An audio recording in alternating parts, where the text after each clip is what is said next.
Good morning, everyone, and welcome to the Multnomah County Board of Commissioners' 11th budget work session.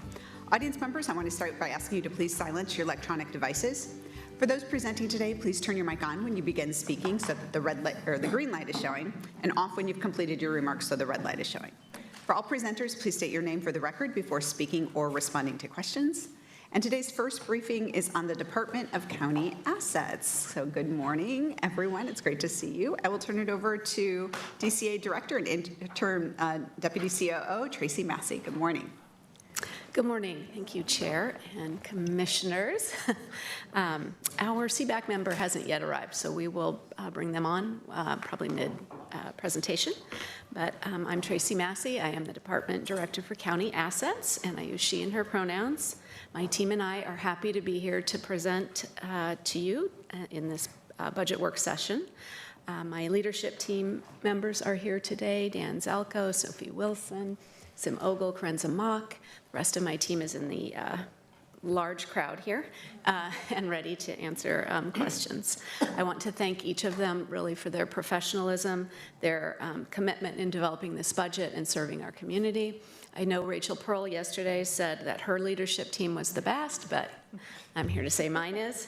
And I greatly appreciate the participation of our CBAC, and they will be here very soon. Next slide, please. I do think Rachel said her entire department was the best. Okay, well, we already know that's coming. So here's our outline for the next 90 minutes. We will go ahead and dive right in. So I'm going to ask you to skip to slide 6, please. There we go. Yes, right there. So the Department of County Assets is your operational backbone. We are an enabling, internally facing department responsible for critical infrastructure, services, and assets that ensure the entire county functions. Our goal is operational stability, and when systems run seamlessly, we're doing our job exceptionally well.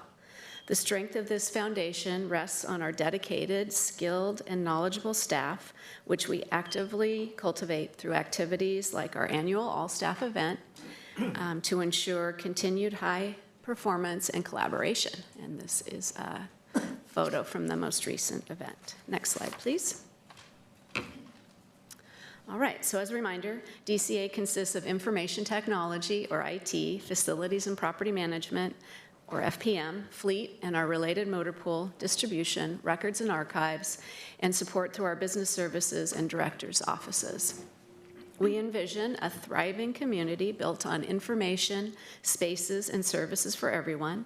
This vision aligns with the county's vision for a diverse, thriving community with sustainable future where all are safe, connected, and empowered to contribute. We deliver tools, infrastructure, technology, and services, ensuring those who serve the community have what they need to provide excellent services. We do this through a core set of values that guide our work: stewardship, equity, innovation, and collaboration.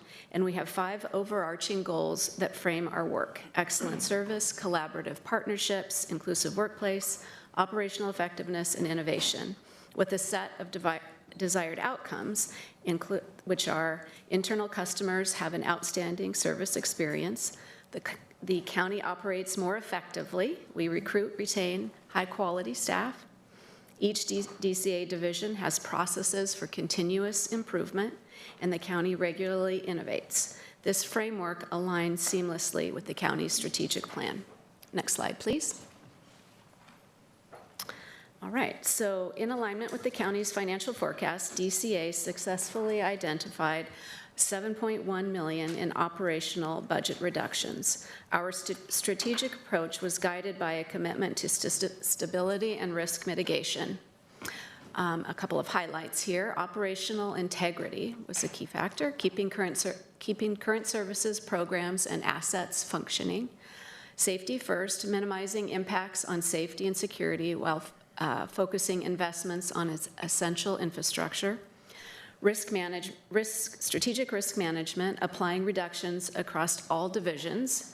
No divisions were held harmless. Deferring non-critical maintenance and asset replacement where possible. without creating significant risk to the county, and protecting capacity, minimizing staff impact by evaluating every vacancy and prioritizing our ability to deliver essential services. Overall, the requested budget eliminates 19 positions, impacting 12 current employees, 9 of which are represented and 3 non-represented staff. And Sophia is up next. Thank you, Tracy. Good morning, everyone. Hello, my name is Sophie Wilson. My pronouns are she and her, and I serve as the Equity and Inclusion Manager for the Department of County Assets. Our leadership team, which I'm a part of, followed a clear process to ensure that our budget included an equity lens. Next slide, please. And this is kind of our process. So the pre-work began with clear guidance on constraints and timelines provided by the Chair and Chief Operating Officer.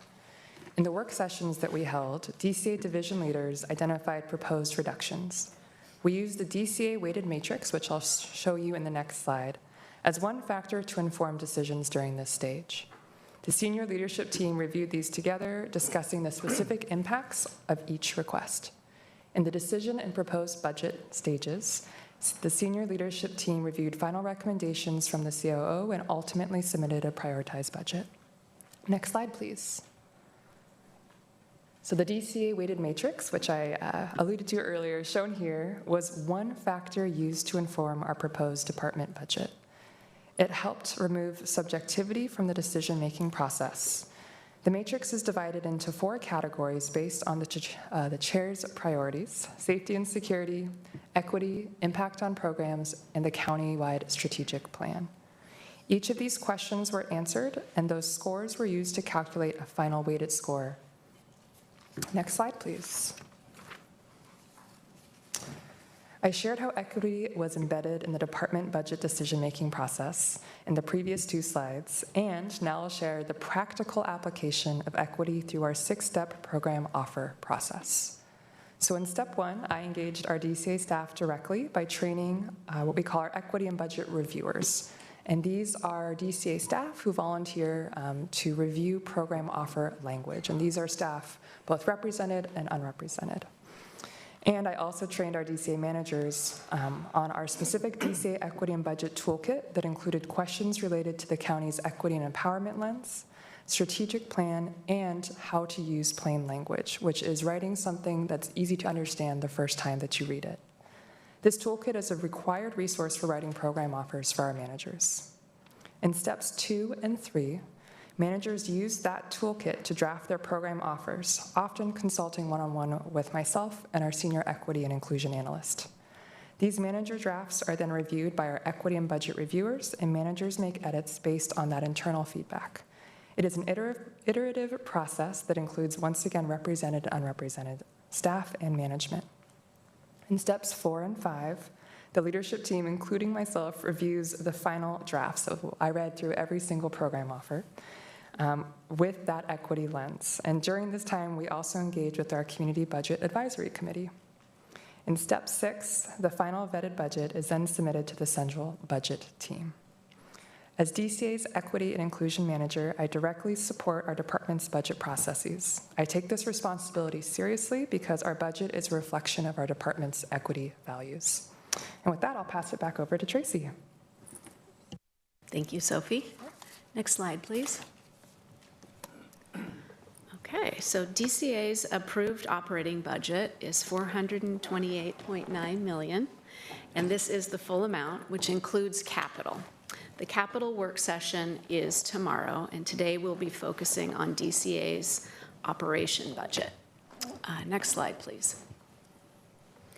This slide breaks down DCA's operating budget. $211.7 million is related to capital, and $217.2 million is ongoing operations budget. Today's focus is on the $217.2 million and what comprises that. Next slide, please. Okay, this one is our data, FTE data from 2019 through the current approved budget. Our operational capacity is 362.5 FTE, which represents a 3.3% reduction from fiscal year 2026. And a little bit of information about the how that changed over time. So since 2019, staffing growth has been driven by a sustained increase in service demands. Specifically, facilities added personnel to support new major assets like the Multnomah County Central Courthouse, the health headquarters, alongside expanding shelter operations. Good morning. Simultaneously, IT growth responded to escalating needs in cybersecurity, data management, and business-specific technology. Finally, our span of control remains efficient at 8.4 for all employee types and 8.2 when focused on regular and limited duration staff. For more granular data, please refer to slide 61 in the appendix. Next slide, please. Okay, this slide shares DCA's operations budget by category in a year-over-year comparison. DCA's operations budget of $217.2 million for fiscal year 2027, and it reflects a 1% increase from FY 2026 of $215 million. DCA's $7 million reduction represents a 6% constraint and allows for the moderate increase in costs despite the higher COLA and inflation we all know we are facing. 37% of our operations budget is direct personnel at $80.9 million. 13.5%, or $29.3 million, of the operations budget is contracted services. Contracted services for DCA includes janitorial, landscaping, wireless data plans, car share, and workplace security shows up in the facilities budget. The next grouping is materials and supplies, and for DCA, we're not talking about pens and paper, and it's a large amount. This category includes enterprise software, repairs and maintenance of equipment, buildings, building utilities, leases, equipment parts to perform facilities repairs and preventative maintenance, fleet, fuel, and vehicle parts. It represents 28% of our budget. Next is internal services. This category might seem confusing given that we are the internal service provider, but our own department needs to include its allocation of IT, facilities, fleet, and records. The last category is capital outlay, and this represents 9.6% of the total budget, and that represents asset replacement investments for fleet and IT. Next slide, please. No worries. All right. Okay, slide 16. This slide displays DCA's historical budget by category by year, and the growth in personnel over time reflects FTE and salary growth, sort of the highlight there. Next slide, please. Okay, we're going to transition to each division within DCA. Next slide. We can ask questions. Yeah.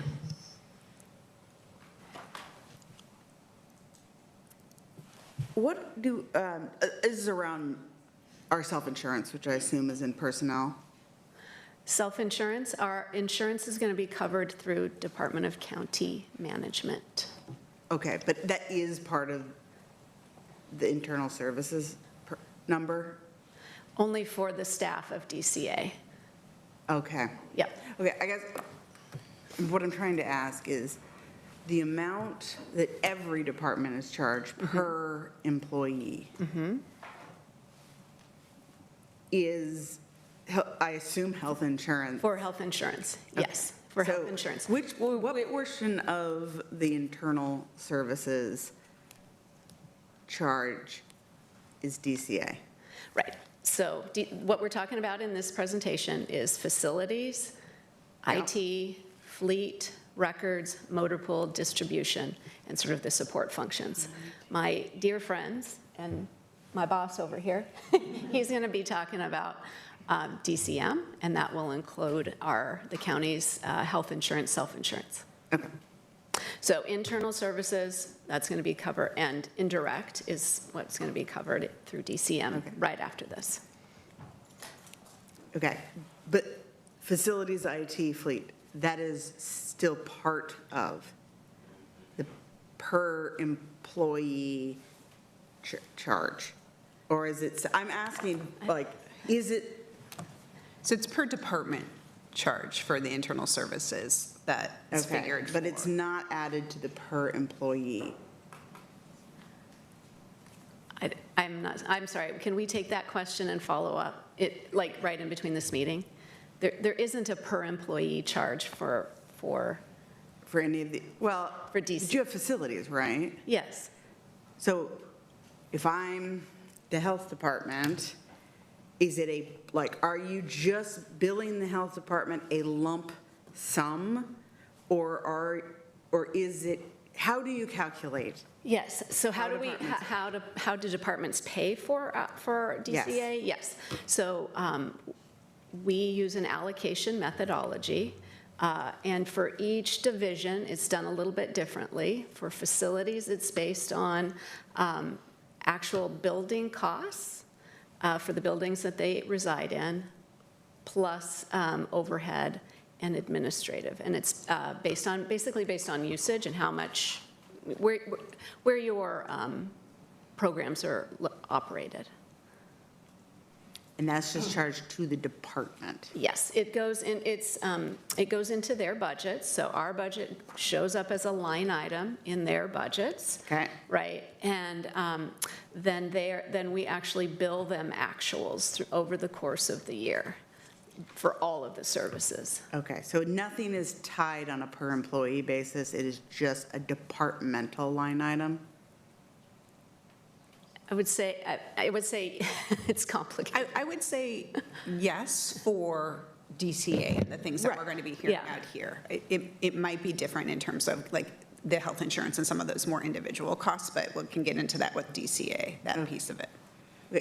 I'm asking Yeah. because I know. what I want to understand is, like, let's just say you were directed, like, you will somehow achieve a 5% reduction in what you're charging departments. Where would that show up if I'm looking at the department budget? I'm not going to look at your budget, but it's also, it has a parallel in other departments, so I'm trying to understand where it shows up. Right, so our reductions ultimately show up in what we allocate out to each department. So back in December, we share with them, based on our reductions, and this particular budget this year, we reduced $7 million. That was our constraint. And what went out to departments then reflected that $7 million reduction. And it's in multiple line items, so it will be a little bit difficult to see called out specifically. What we're identifying in this presentation are the things that we reduced so that those cost savings could be passed on to the departments as they're building out their budgets. And I think it was in Christian's first presentation that you did when we were kicking off the Yes. budget that showed the increase in internal services costs from last year, this year. And there was it was an increase, but it wasn't as much because there was a 6%, $7 million constraint that was put on DCA before internal service rates were allocated out to departments. Okay. I think, yeah. I just follow up real quick. Good morning, Christian Elkin, County Budget Director. I use she, her pronouns. We have a document based on the conversation we were having yesterday about the I's and how confusing they were, indirect and internal services. So what it's going to show you all is kind of the growth of internal services over a time period so that you can see, like, the growth has kind of matched our experience in what it costs us because it's mostly people in DCA.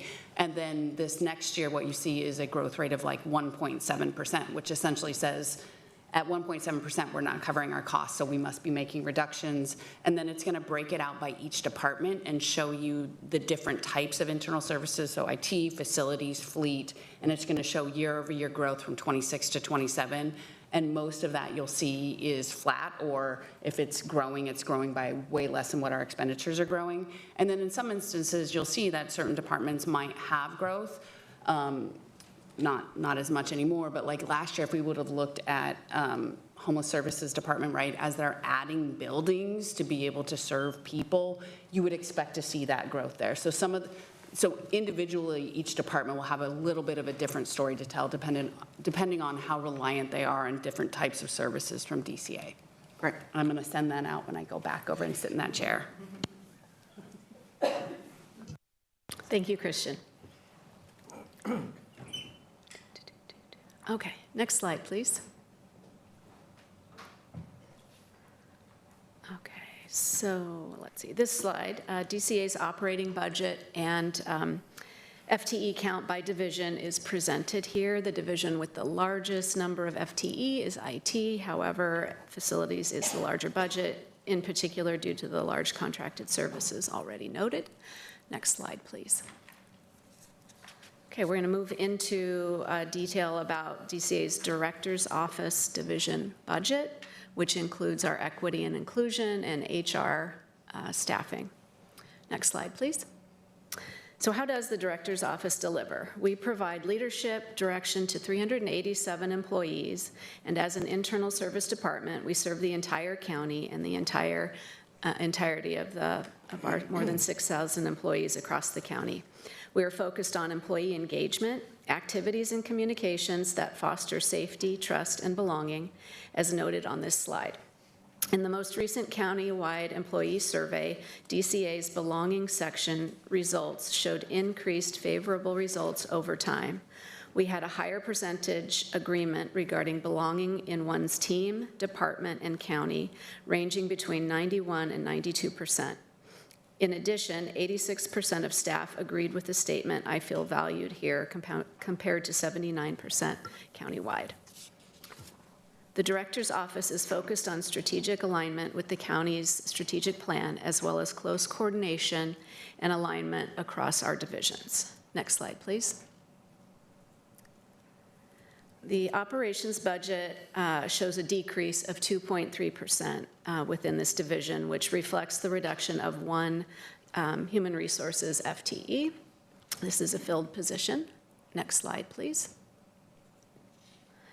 The outcome we are focused on is recruiting and retaining staff from diverse backgrounds, and the KPI we feature here is our retentions rate, which excludes voluntary retirement and budgetary constraints. Next slide, please. This is the specific reduction that I mentioned, and sort of the impact of that is that we expect this HR shared services plan to provide the needed capacity for our employees over the course of the next year. Next slide. So the challenges and our response aren't going to be anything new to you, but sort of amidst current financial uncertainty, federal challenges, and leadership changes to the county, our environment is increasingly complex. My leadership team is dedicated to refining strategies that support our staff, ensuring they are empowered to provide essential services the rest of the county relies upon. In these times, providing clear and consistent communication is our top priority. I'll now turn this over to Carenza.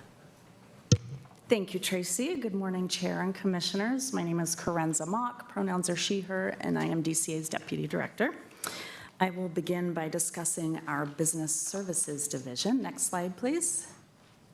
And next slide, please.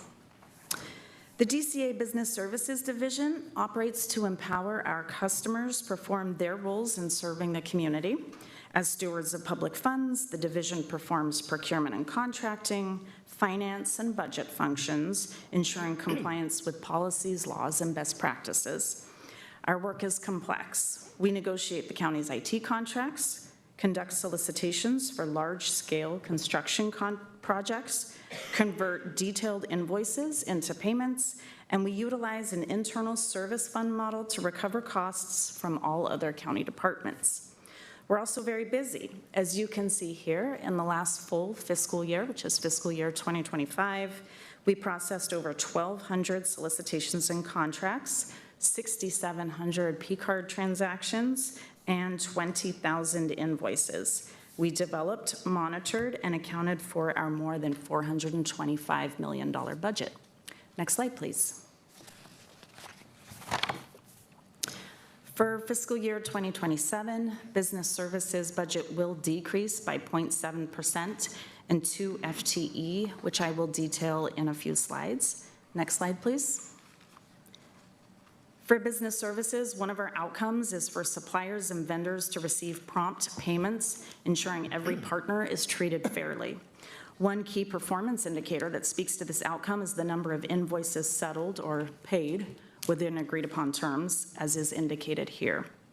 We noticed in fiscal year 2025 that the number of invoices we processed was higher, and therefore processing times were slower. We've since taken purposeful steps, and powerful, to counter payment delays, including using technology improvements such as optical character recognition in our payment system, as well as outreach to vendors to receive payments electronically.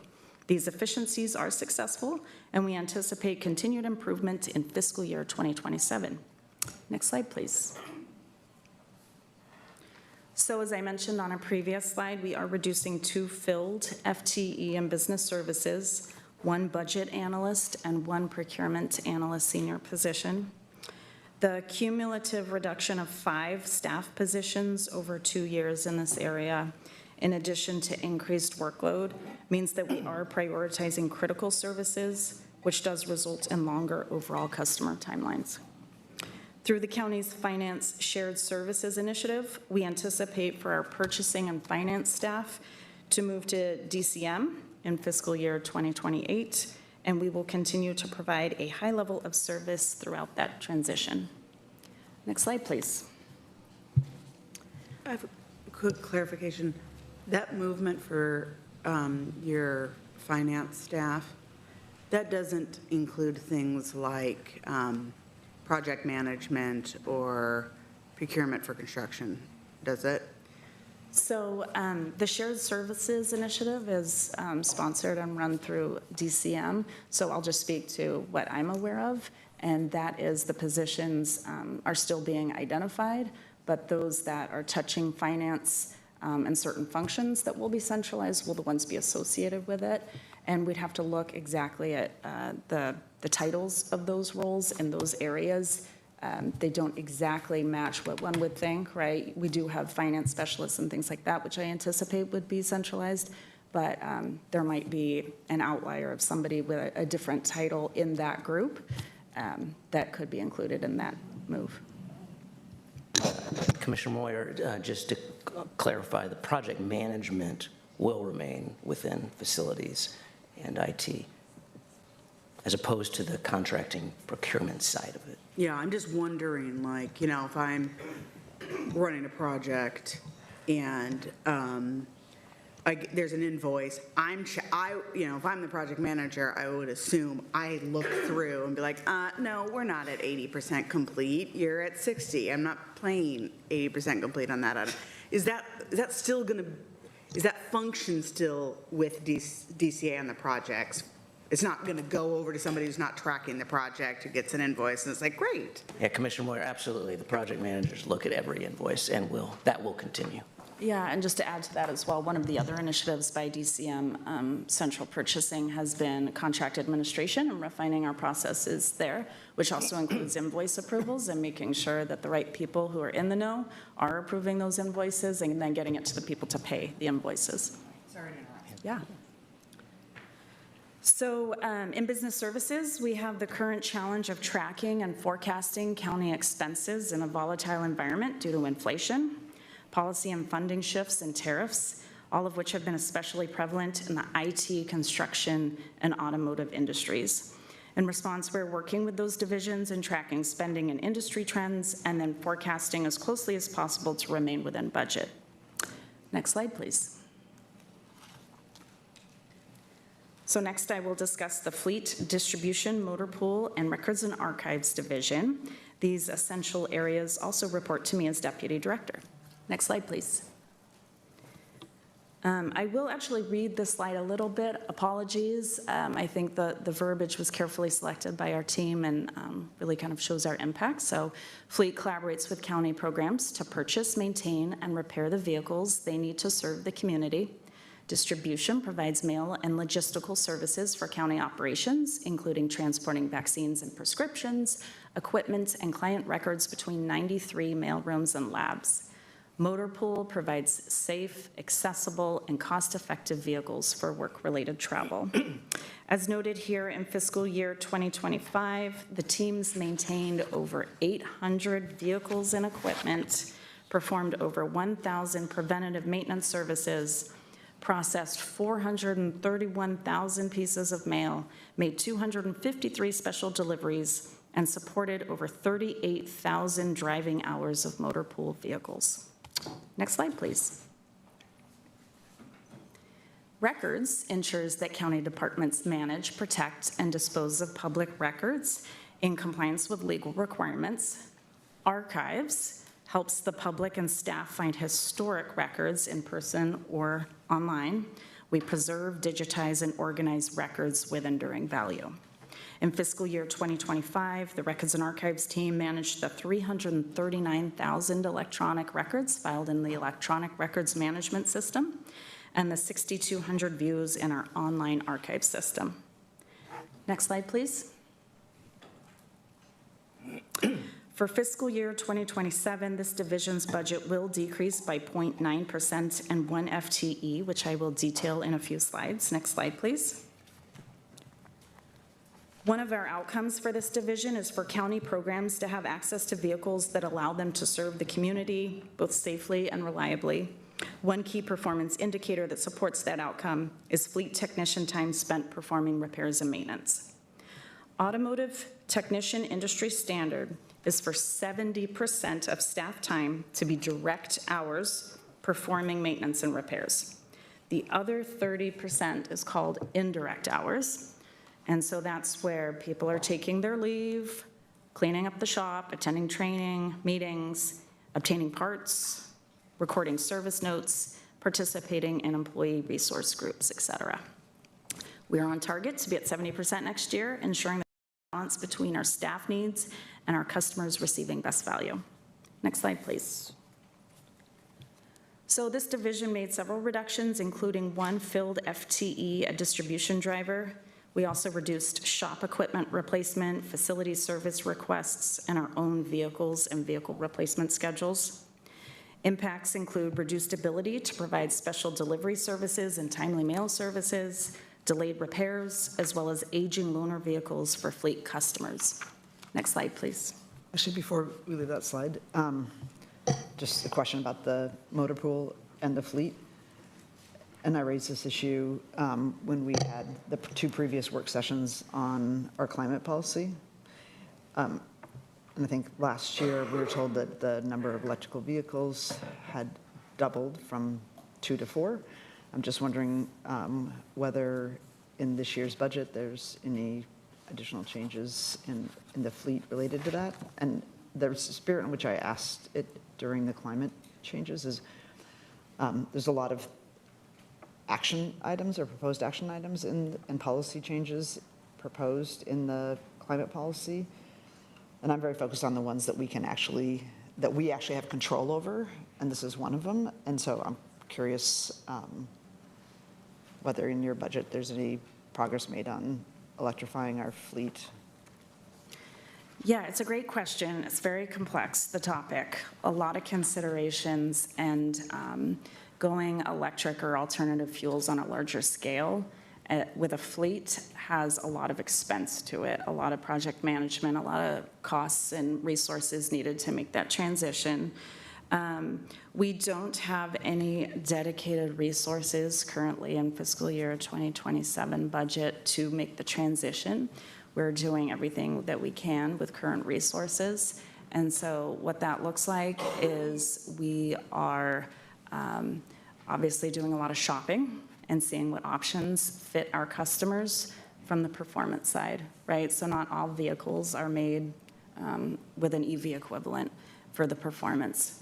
Sheriff's office, for instance. And so we're just looking at what's available out there. What's the cost difference? Can the customer afford that cost difference?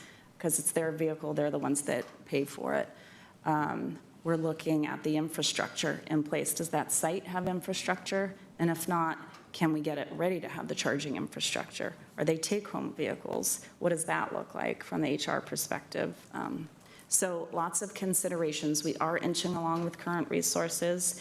Our team, I would say, our electricians lead and our fleet manager have done amazing work with the current resources and really assessing very thoroughly. And we're working with John W. and the Office of Sustainability, partnering on how we can accomplish the goals. And we're aware of what they are and how they've been laid out in resolutions, and how we can inch along and get there without the dedicated resources at this time.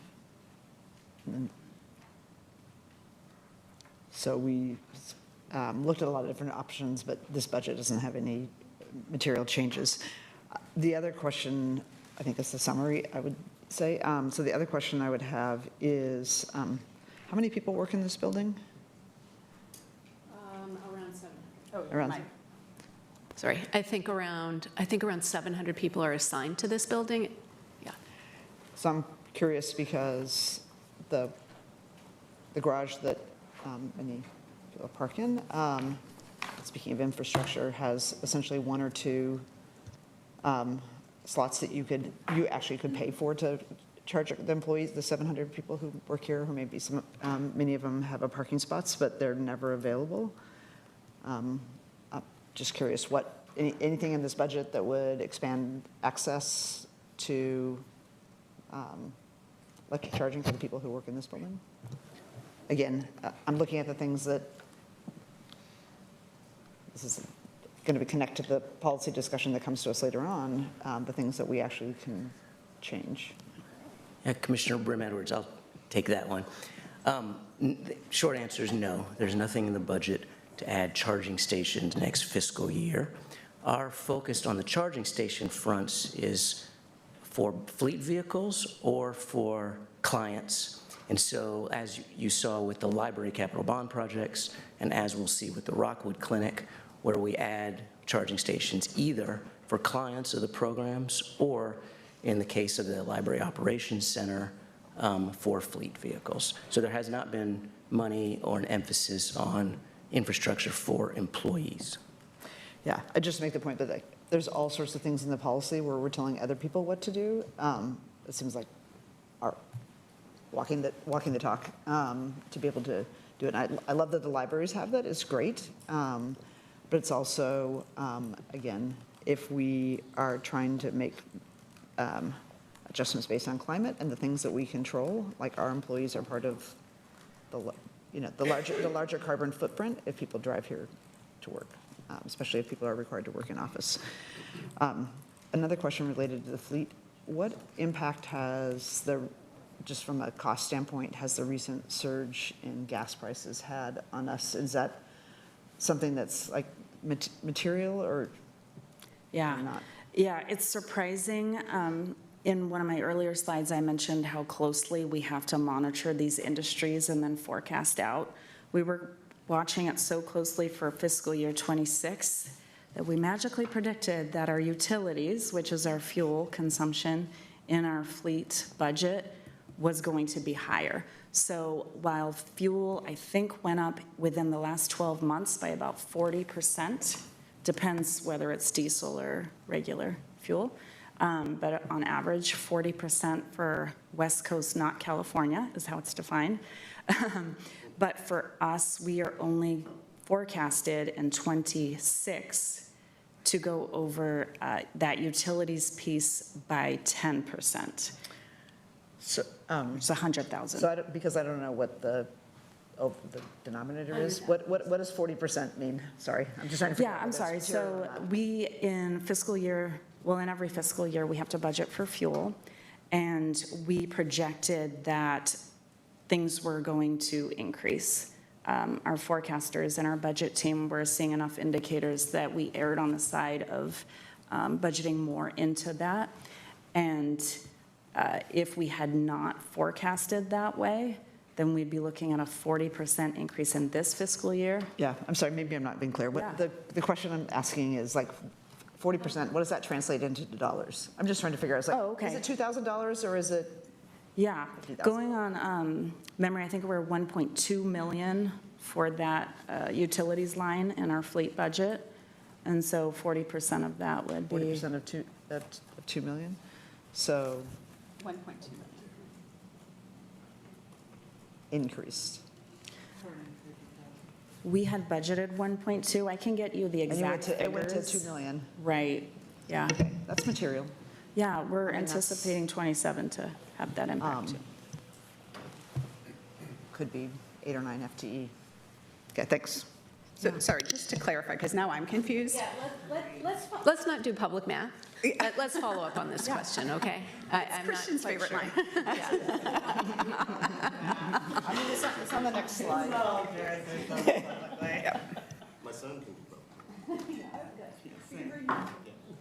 Well, we'll look into that. I do understand the question of what's the monetary impact that the fuel increases are having, and we can run that for 26 and projected 27 for you.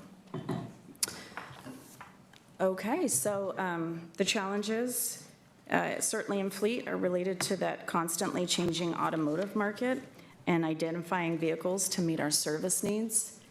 And we have limited local vendors to perform our specialized work, and fuel pricing, as you mentioned, is quite volatile. So in response, we're proactively collaborating with departments, our customers, to communicate increased timelines and provide alternative vehicles, and our spend forecasting is very purposeful and careful. And next slide, please, and I will hand it over to my colleague, Sim Ogle. Any other questions on this division before we move on to IT? I'm sorry, is somebody going to do the math and then before the end of the presentation and tell us what it is? Oh, Sure, we can, I'll have Nancy do some follow-up here. But I just wanted a clarifying question, and I'm not going to ask anybody to do math, but, so you said that there would have been a 40% increase in fuel prices, but we budgeted conservatively, so we only experienced a 10% increase over what we had budgeted? that is my interpretation, yes. Okay. Just based on what trends we're seeing recorded is a 40% increase, 38%. There's two different types of fuel. They both increased at different levels, so that's complicated too, right? But let's just say 40%. We can firm up the exact numbers of diesel and how it's weighted versus regular fuel. And that was in the last 12 months that we're seeing. And so how that overlaps with fiscal years is complicated as well. But for our line item budget, and Nancy will probably correct me, I believe it's $1.2 million for our utilities line and fleet, which is mostly fuel. Great, thank you. Yeah. And just so you know what, underline what I'm trying to get at, is like, I applaud you for accurately predicting that there could be it and forecasting so that we don't have a budget overrun. The main thing I'm trying to just figure out is like how much the gas price increases or the blended rate is going to cost us this next year. That's what I'm trying to figure out. Not whether you forecasted, because good job of anticipating that we might have needed more money. It's a great question. Yeah, on slide 28, you talk about your KPI of timely payment. What is our typical net? Is it net 30, net 15? Like, does it vary by contract? It's net 30 as standard. 30, okay. Thanks for asking. And part of the delay why that might not always happen isn't necessarily on our side. It might be that the vendor mailed it or said that we received it, we're locating it. When you're handling 20,000 invoices, they do get lost. We always locate and we always pay, but just in that transition of invoices coming in, it's inevitable that a few will impact that net 30. Are there any other questions? All right, thank you, Carenza. Good morning, Chair and Board. My name is Sim Ogle. I am the Chief Information Officer, and my pronouns are he, him. Next slide, please. IT serves all departments, employees, and the community by protecting and securing information, providing specialized departmental technology and services supporting the community, managing the software and technology infrastructure that keeps the county operational, providing tools and training so that the county remains innovative and efficient, And we follow a county digital strategy developed with the departments, which is aligned with the county's goals, as well as departmental priorities and objectives. Next slide, please. Our proposed budget directly supports the achievement of these goals. In FY 2026, we expanded accessibility by launching Spanish website translations with plans to add Vietnamese very soon, simplified Chinese and Russian. We supported the community by managing over 8 million phone calls and approximately 31,000 help desk calls by internal staff.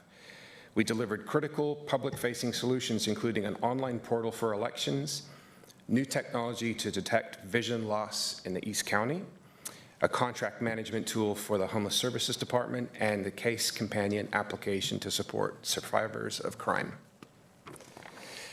Operationally, we ensured that 80% of high-priority cybersecurity incidents were resolved within 4 hours, and we kept our workforce connected, ensuring 83% of mobile device requests were fulfilled within 10 days. Next slide, please. So last year, we informed the board that our tools were on track to block 8 million verified malicious emails, or 31,000 daily. But right after that, we implemented a new security tool. And what we found was that that tool has proven to be 4 times more effective and is on pace to block 33.9 million malicious emails annually, all at the same cost. It's revealed a 300% higher volume of malicious threats than previous tools detected, and this increase is in part driven by sophisticated AI tools used by cybercriminals. Cybersecurity research indicates that cyber attacks against state and local governments have increased by 50% over the last 5 years. According to the FBI, government entities are now the 3rd most targeted sector for ransomware globally. For every 1 legitimate email an employee receives, we're blocking 2 malicious or unwanted emails. That's just 26.6 million since last July. The tool has also blocked 8,000 business email compromise attempts, which are typically the most financially damaging to organizations. We're fighting AI with AI, but as you can see on the slide, nothing beats leveraging our human experience that's in our information security team to hunt, validate, and respond to threats. And just a note for the board, we'll be providing an information security presentation later in the summer to the board. Next slide, please. The FY 2027 operations budget for information technology is $85.1 million, representing a 2.9 increase from the previous fiscal year. Despite this budget increase, operations FTE has decreased by 2.7% to a total of 183 FTE, with no overall reductions in county work requests. IT faced a $4.77 million constraint cut for FY 2027. However, many of our costs, such as hardware and software, continue to grow rapidly, while electricity costs are also growing and could be further impacted by new federal policy. See slide 54 in the appendix for information on that. Next slide, please. The KPI we've chosen to present is uptime for production systems.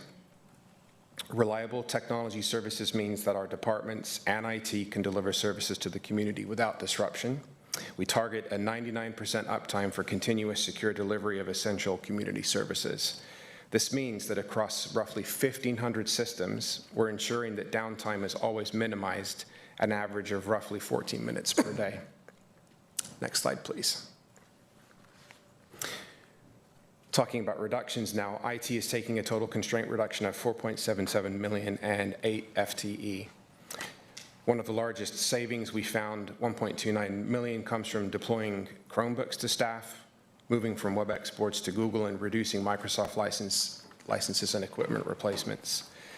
Staffing reductions account for a significant portion of these cuts, with the largest including a $1 million reduction across department analyst and project manager roles. That's 4 FTEs.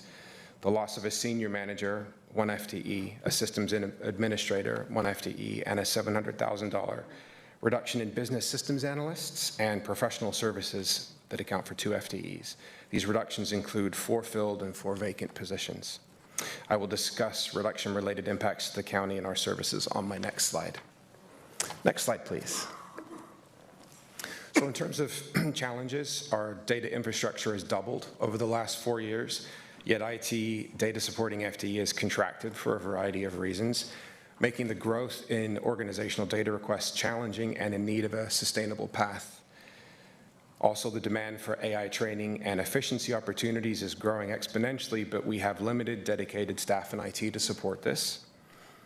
Our constraint reduction of 8 FTEs and an IT manager will result in approximately 8% delay in help desk requests, 17 fewer major projects completed. These are projects that are over 200 hours in size, and substantial reductions in capacity for new software requests, IT asset collection, and that's the replacement of the assets that basically make the county operational, and data and intelligence at about 20% cut.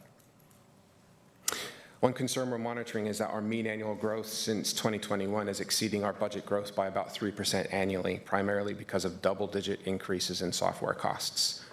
So for reference, year-over-year software costs are continuing to increase about 30%, cloud costs at about 10%, and hardware costs like storage and RAM that power the servers that power our infrastructure are increasing at over 400% year-over-year. IT will be providing a board presentation about AI also in the summer.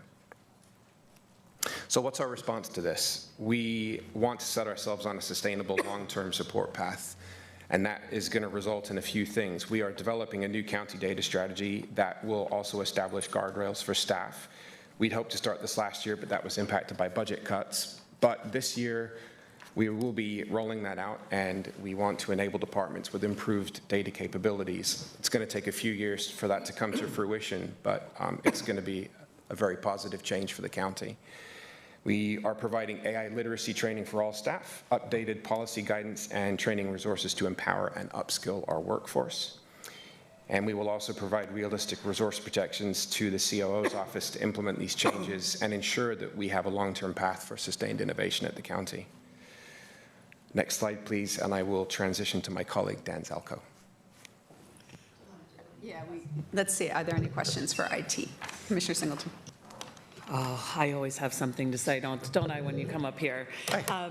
You mentioned some delays in major projects. I'm just not, could you share what specifically those are? And I'm thinking, of course, of our website accessibility and some of the awesome work that's been happening there. Oh, that's a great question, Commissioner Singleton. So that project is not being delayed. When I talk about delays, we're looking at the total capacity that we have to get projects done. Some of those projects aren't even identified yet, and so I know that that total capacity is being reduced by about 17 projects. But our major efforts, the capital projects that we've got underway, they won't be impacted at all. Thank you. Awesome, thank you. And of course, I still want to go down very long rabbit holes about the ridiculous number of databases that we have. I think we heard from behavioral health or DCH that someone has 30 just within one division, which is bananas. So we definitely need a solution around the way that data functions at the county. And I know you know that, and I know you're working on it. But if there's particular items identified that we're worried will be delayed, I would love to know that. I heard you talk about the new county data, and that will continue to move forward, but I'm just thinking about that big picture. In the end, I know it will save us money if we're not spending so much staff time trying to run data down to the ground and figure out where we have all this overlap. Yeah, thank you, Commissioner. I have a question about AI and to what degree we allow staff to use AI. I think everybody's learning at their own pace and going down different rabbit holes. And currently we use Gemini, which has a lot of great qualities, known for certain things. Other applications are used.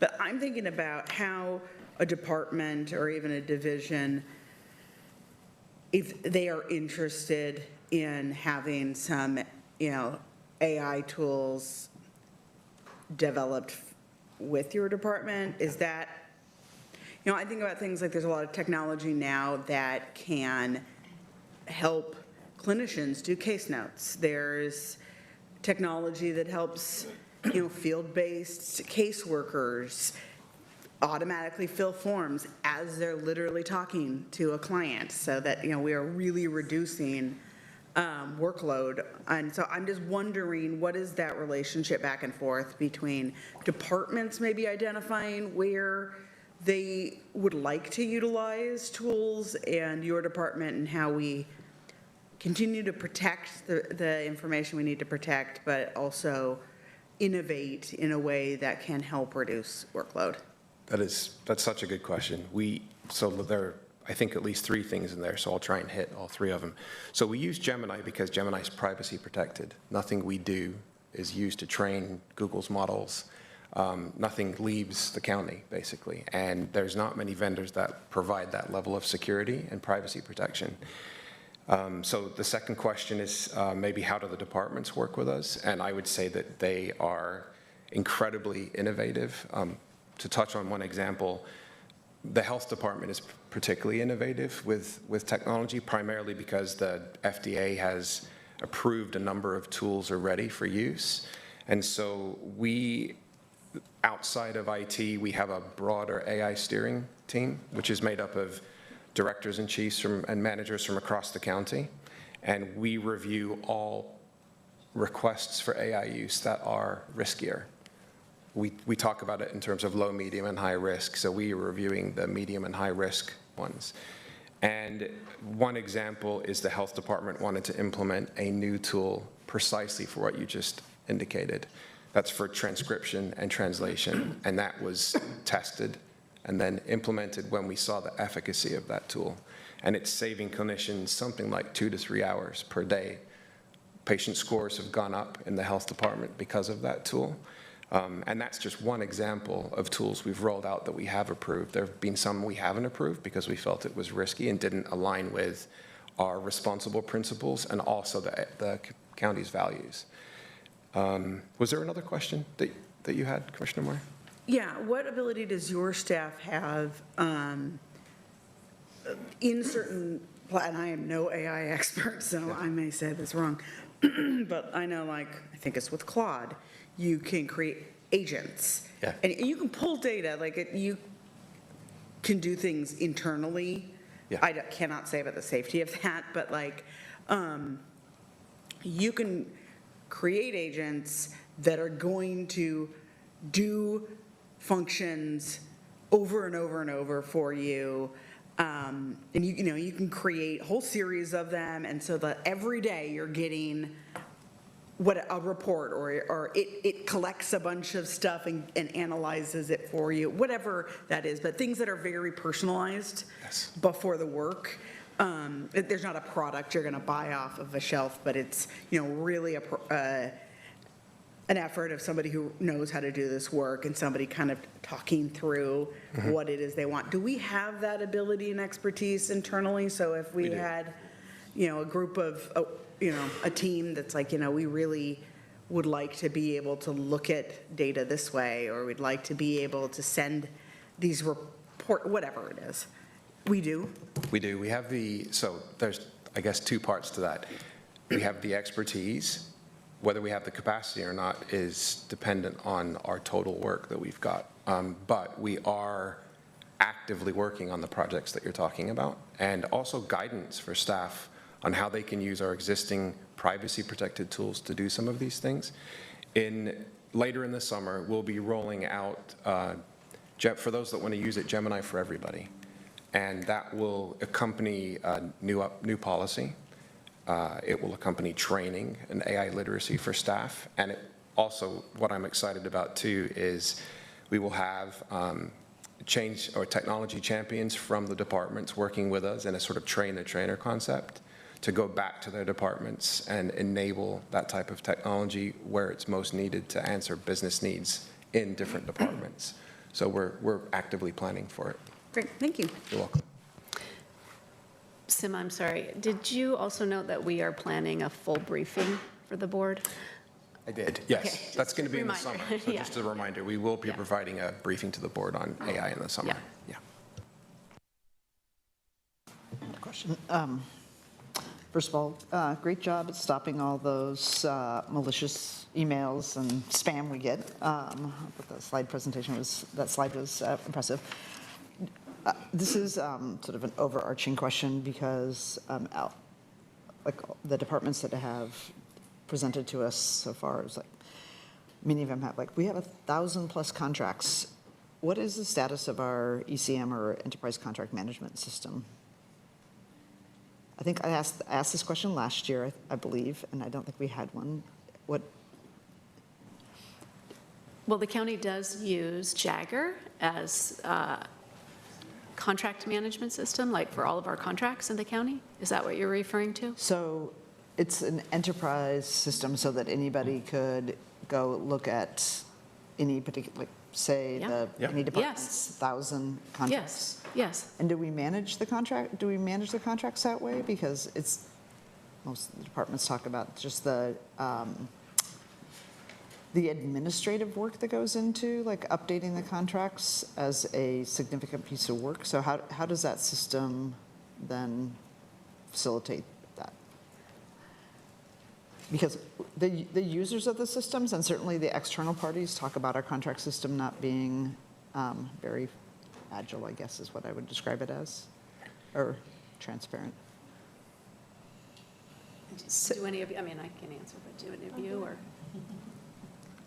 Well, so from an IT perspective, we support that system and keep it updated, but we don't manage it per se. That's done by the departments. So it might be better for Carenza to answer that question. Yeah, I was going to add that that is a DCM function for MMP, our contract database, and any questions might be more appropriate for them. So, yeah, so MMP, just spelling it out, Mulco Marketplace is a system, and the base system is called Jagger. That system is managed by our, by centralized purchasing, contracting in DCM. DCA supports the system itself, and it's integrated. We consider it part of our enterprise resource system. It's probably not the most user-friendly system, but it is used to manage all of our contracts. Anybody with a login, right, can go in and look up the details of contracts. Again, it requires a little bit of training. There are online training tools for it. At this point in time, I don't think there are any plans afoot to replace it in the near future. But you might be talking, I'm not sure if you're talking about the system itself or more just how contracts are managed, more from like managing the vendor and understanding payments and deliverables and timelines. So help me out here. Well, it sounds like you do the tech part, but not necessarily the actually how it gets operationalized, which seems to be the pain point for both external parties, but also just the description of how administratively, like, hey, we're not able to performance manage these contracts, so I'm wondering whether it's the system or the training or what it is. Yeah, well, we will have Eric and team up in just a little bit, and I think we can have him talk a little bit about that as well, the partnership that way. Okay, Yep. thank you.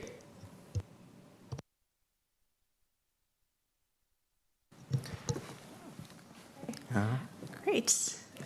Facilities and property management. Take it away, Dan. All right, good morning, Chair Vega Peterson and Commissioners. My name is Dan Zalko, the Division Director for Facilities and Property Management, and it is nice to be with you today. Next slide, please. Facilities and Property Management, or FPM as I'll call it, is responsible for many things that you are familiar with. We have a dispatch team and a large maintenance staff, and members from multiple of those teams are available every minute of the year to immediately handle urgent matters. Our maintenance, project management, property management, compliance specialist, leasing team, and others collaborate with every program in the county to ensure spaces are welcoming, comfortable, and safe. The team handles a very large volume of work across over 160 buildings and leased spaces, with a number of examples shown on this slide. The largest amount of work done by our maintenance teams is corrective work, which are mostly repairs. They also do a significant amount of preventative maintenance work, which is testing, inspections, routine upkeep, key to ensuring building systems are reliable. The large amount of work that you can see in some of the numbers shown here requires not only a team that has the skills to perform the hands-on work, but also a team that has the skills to manage an incredibly large amount of data and information to ensure we are responsive, thorough, and prioritize work appropriately. Next slide, please. Now here we see the FPM budget on the left two bars, going from $92.2 million in FY26 to $92.5 in FY27. About 2/3 of this are areas where either we have limited control in the short term, such as debt, utilities, and leases, or where other programs make most of the decisions on service levels, such as janitorial service and their own service requests. Also included here is security services, overseen by the Department of County Management, but financially flows through FPM. The remaining, about $34 million, is what we constrained in FY27, and I'll show you in what ways in an upcoming slide. On the right is personnel paid for with operating funds. FPM personnel excluded from this graph are the approximately 20 positions funded either with capital improvement funds or library capital bond funds. This slide shows personnel going down from 111 to 107.5. DCA has a budget amendment, however, that you will see later this budget season that, if approved, would restore one of the positions shown as cut in the approved budget. And I'll note which one later in the presentation. All the impacted positions are filled positions. Next slide, please.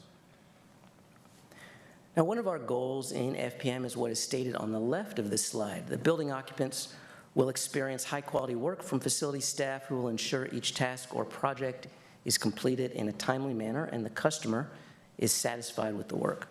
We have a lot of data in FPM related to those goals that we look at to see how we are doing in that regard to identify where we can improve. And one of those is calls, emails, or system requests that we determine to be emergencies. In FY24, there were 441. FY25, there were 621, and we project about 600 in FY26. In recent years, we realized that we weren't addressing some of them as quickly as we should, as it is extremely important that we address them immediately, especially in our detention facilities and shelters. And our teams work together to improve our response rate from 92% in FY24 to a projected 98% in FY26. Next slide, please. Now here we see the decrease in our backlog of corrective work tasks over the last couple years, shown as tasks over 3 months, the top line, 6 months, the middle line, and 9 months, the bottom line. These numbers will never be zero or very close to that because there's a lot of tasks that, for very deliberate reasons, remain open for quite a while as we work on the item. But this does show another area of focus in recent years of better prioritizing the work and continuously cleaning up the data. Outstanding requests sometimes mean there is an issue that could get worse if left unresolved, and our efforts mitigate risk for the county. As you can see, we made significant improvements in this area over the last 2 years at least. Next slide, please. Now on to the reductions proposed for FY27. The last row, security services, is an area you'll hear about in DCM's presentation, but it is shown here as expenses flow through FPM. The other cuts you see were nearly a 7% cut in what we call our operations and maintenance budget. The first cut, a data analyst position, will decrease the amount of data and information our team and FPM and our clients have to make informed decisions. The second row shows the reduction of an electrician and a position in our compliance team, and DCA is putting forward a budget amendment, as I noted earlier, that you will see soon that restores the electrician position in exchange for an equal amount of cuts to our contracted out work. The decision to do this was made in collaboration with the IBEW Electrical Union. The dollar amount cut in this area, maintenance, will remain about $1.3 million. This will result in what we project as a 20% decrease in preventative maintenance and inspections of electrical, HVAC, elevator, and roof systems. Additionally, there will be cuts in our environmental health work, such as high dusting and duct cleaning. And although these cuts are significant, we will continue to meet all code and safety requirements. And the next row, about $625,000, is cuts in property upkeep, including eliminating one property management position. Frequency of window washing will be going from every year to every 2 to 3, and there will be reductions to pressure washing, parking lot striping, and other activities to keep properties looking good. Next slide, please. And for challenge and responses for FPM, our primary challenge is clear. We will be maintaining more square footage with the new libraries opening and many more pieces of equipment being added, a couple hundred more cameras, for example, with fewer resources. Programs will likely be frustrated with the decrease in service. So our response is very important. As you can see from what's described here, it's incredibly important to do what we've already begun doing, which is collaborating closely with our colleagues across the county to help us prioritize our work and communicate well how service levels will change. Next slide, please. And that is the end of our formal presentation, unless our CBAC members That's have what I a- was going to ask, if the Yeah, CBAC yeah. members. Our CBAC will present tomorrow at the Capitol meeting together. Okay, Yeah. great, thank you. Oh, we are ready for Okay, questions. open to questions. Okay. On the overall square footage, if I might be remembering incorrectly, I feel like this year we did an evaluation of all of our existing facilities and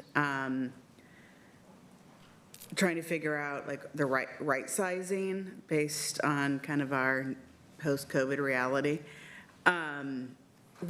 What did we learn from that? Are we, as you project forward, do you see that we can reduce square footage? We will have to grow? I'm just wondering where we're at with like our current footprint versus our current need. Yeah, Commissioner Moyer, happy to answer that. So much of our property is fairly fixed for a couple of reasons. One, a large majority of the uses is not office space. It's detention facilities, health clinics, shelters, et cetera, where the use hasn't changed much since the pre-COVID days. So that leaves office space where usage has changed. A lot of our spaces are fairly fixed, like this building, Gladys McCoy, and what we've been doing is doing our best to identify what programs are in lease spaces that we can get out, and generally that's not right away, and move into owned spaces. We did a lot of that in this building, and we got out of a handful of leases over the last 5 years. But the percentage of our overall square footage is pretty small because of how much of many of our programs are fully here, like those detention facilities, shelters, et cetera. The area where we've been looking at the most in the last year is downtown, where we do have a large lease expiring in 3 years, the 5 Oak lease, and that's where there's opportunities, if work schedules do not change, to consolidate and get into a smaller footprint. And that would include increasing the usage in buildings like this and Gladys McCoy. So any new space would be a lot smaller.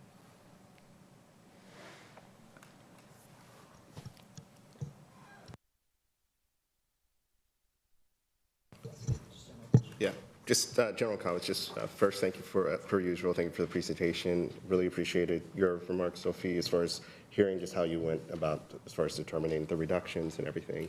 Our team has been asking a lot of questions around just IT and how we're using IT to move the county forward. Just have a question around the, I think it was like 4 FTE, the reductions for, I think it's program officer 78342. Just want to know specifically which programs or which projects will be impacted by not having this personnel.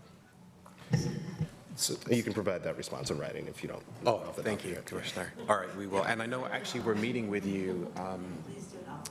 Yes, please. We're meeting with your staff members really soon to talk Yes. about things as well. We'll provide that in writing. Okay. Yeah, we'll let you know, but also look forward to meeting with you to talk about continued IT and data questions. Yeah, definitely. I think for me, it's just seeing the return on investment, in general. So yeah, so if you could provide that before the 4th, that would be great. Yeah, it'd be a pleasure. Thanks. This is a general question. Sort of the the very beginning, when you talked about budget approach and prioritization, you referenced, making the reductions, looking across divisions and deferring maintenance. And then you had that great slide later on that had the decline in the number of like outstanding tasks to be done that shows a decline in ones that are outstanding 9 months or 3 months. That's great. And a question I would have is if there is deferred maintenance contemplated in that, is that going to change the trajectory of the progress you've made on reducing the length of time, these outstanding tasks? Or are there things that are short-term savings but long-term are actually going to create bigger problems? Or Commissioner Brim Edwards, from a facilities perspective, I don't anticipate our reductions impacting, at least not much, our efforts on prioritizing the corrective work tasks that I showed in that slide you described. Among our maintenance teams, between corrective and preventative maintenance work, about 70% is corrective and about 30% of preventative. In our budget reductions, we assumed that the corrective work wouldn't change much and that we would continue to prioritize that. And where we determined we needed to make cuts, if we had to make cuts, was on the preventative maintenance side, which is why there was such a large percentage decrease in that. We anticipate about 20% decrease in preventive maintenance because that's where we need to cut as opposed to corrective. So the preventative maintenance, what that means is our frequencies will change. So if we do an inspection 4 times a year, that might go to 3, or twice a year might go to once a year, both on the building systems and equipment and property upkeep. What that will result in, though, is shorter lifespans for building systems and equipment, and an increase in repairs. So you can get in this cycle where our capital improvement needs will increase, but it won't be seen immediately. It's kind of a long-term effect of what happens when you decrease your preventative maintenance room. And our corrective work as a percentage might also go up a little bit because we might have more repairs. But you won't see that right away, and so it's really hard to tie it very directly to these budget decisions. thank you. I just want to keep track on that because eventually you get on the wrong side of the trend line. So the other question I have, and this is like more of an overarching question. So you can also tell me if I should be asking DCM, which I think is up next. So last year we had a lot of discussions about, and there were presentations on centralizing HR. And I'm just wondering from your standpoint as a department, I see we have investments in 2 new HR positions. And I'm curious, slide 62, they're under the equity investments, but they are labeled HR analysts. Those aren't new investments. Those are the two equity positions that DCA has, our equity manager and our equity analyst. They're not new. So they're labeled as HR manager ones? Is that just how they're? That's how the classification for everyone across the county in those kinds of roles. So is your HR, again, I can ask, you can tell me to ask DCM, your HR needs, with the exception of these ones, which are, they're labeled HR, but they're really equity positions, has all been centralized? Organizationally, our HR has been centralized, right? All right, my DCA's HR manager, Patsy Moshe, she reports into under Charisse. However, budgetarily, just like the rest of the county, the HR budget still is residing in departments until the budgets can be moved over. And I think the plan for that is the next fiscal year. But our HR team that we have, it supports DCA and is working under the direction of a centralized structure and model. So, But the budget piece of it hasn't yet happened, which is why we Yes. still see yes, the positions. yes. And that's consistent across the county. So the other presentations that you've seen so far have included HR staff budgets for that. So another question. Yeah. And again, this is like an enterprise question. So are those people included, are those positions included in your span of control numbers, or have they also been moved to the DCM? So for example, if you had two, Yeah. if you had two HR people Yes. reporting to you, or in your budget, if you had two HR people in your budget, but they actually report into central HR, where are they included? Are they in your In the span of ca- in- control? yes. Like the positions in your span of control, or have they migrated? That's a great question. Is Patsy here? They're in ours, they're in DCA, they're in the department right now still. So the numbers that we have in terms of span of controls, they include positions that actually are in your budget but don't report to you. And again, you just have to Yeah, be the yes. person. Yeah, This yeah, is yeah. like an overarching, okay. So when we see in all the presentations the span of controls, this will be a question for DCM, it's with the HR positions included in those Yes. averages. Yes, and for DCA, just for clarity, I'm doing this off the top of my head, just this HR functions. And to be clear, even though the two equity positions are in HR classifications, those are not considered centralized, so they would be counted. And I think we have 5 HR positions? There are 5 HR positions in DCA counted in our totals. Okay, great, thank you. And I think that's it.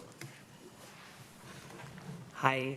So I wanted to just go back a little bit to the prompt payment piece and asked, are we able to get this same data but disaggregated by the size of the business? Or you may not capture that. But part of what I'm getting at is for our smaller businesses, I'd be interested in how much they're being impacted by turnaround because they don't have the cash flow necessarily to float and wait on reimbursement like some of our bigs might have. So understanding a little bit more those differences would be great. Again, I don't know if the data exists, but that would be helpful to understand. Thank you for the question. I'm not sure it exists either and how it's recorded in that system and whether it all talks to each other, but we will look and see what we can pull for you. Wonderful, thank you. And then I just wanted to raise if there was anything that you wanted to flag on if there's things that we need from your federal and state or session updates that we should be thinking about for the state agenda, if there's anything particular here and/or things that are here that are going to require us to do a thing that we haven't quite yet budgeted for, but it's a new requirement. Because I know that's in your appendix, but curious kind of where we're landing on some of those issues. And it's slide 65. Oh, I'm glad you said 65, Commissioner Singleton, because I think I said 54 in my slide deck. So yeah, clarify, it's 65. There were a number of federal and state items that I put in there from an IT perspective. The state initiatives, if I remember right off the top of my head, are primarily around data privacy, and they're just great things that we want to support. On the federal side, the one impact that could be, there's a couple. One is around AI, and the federal government is trying to basically take away the rights for states and local government to have their own policies around AI protections. We've been very proactive with that, so that could be impactful. We'll see what they do. The other piece is the federal government is talking about the impacts on electricity costs and those costs being passed on to state and local governments as users of services like AI services. And we don't yet know what that impact will have for us monetarily, and we don't even know if it will be enacted, but it's something we're keeping an eye on the federal side. It's in the appendix. Okay, yeah, Thank you. there we go.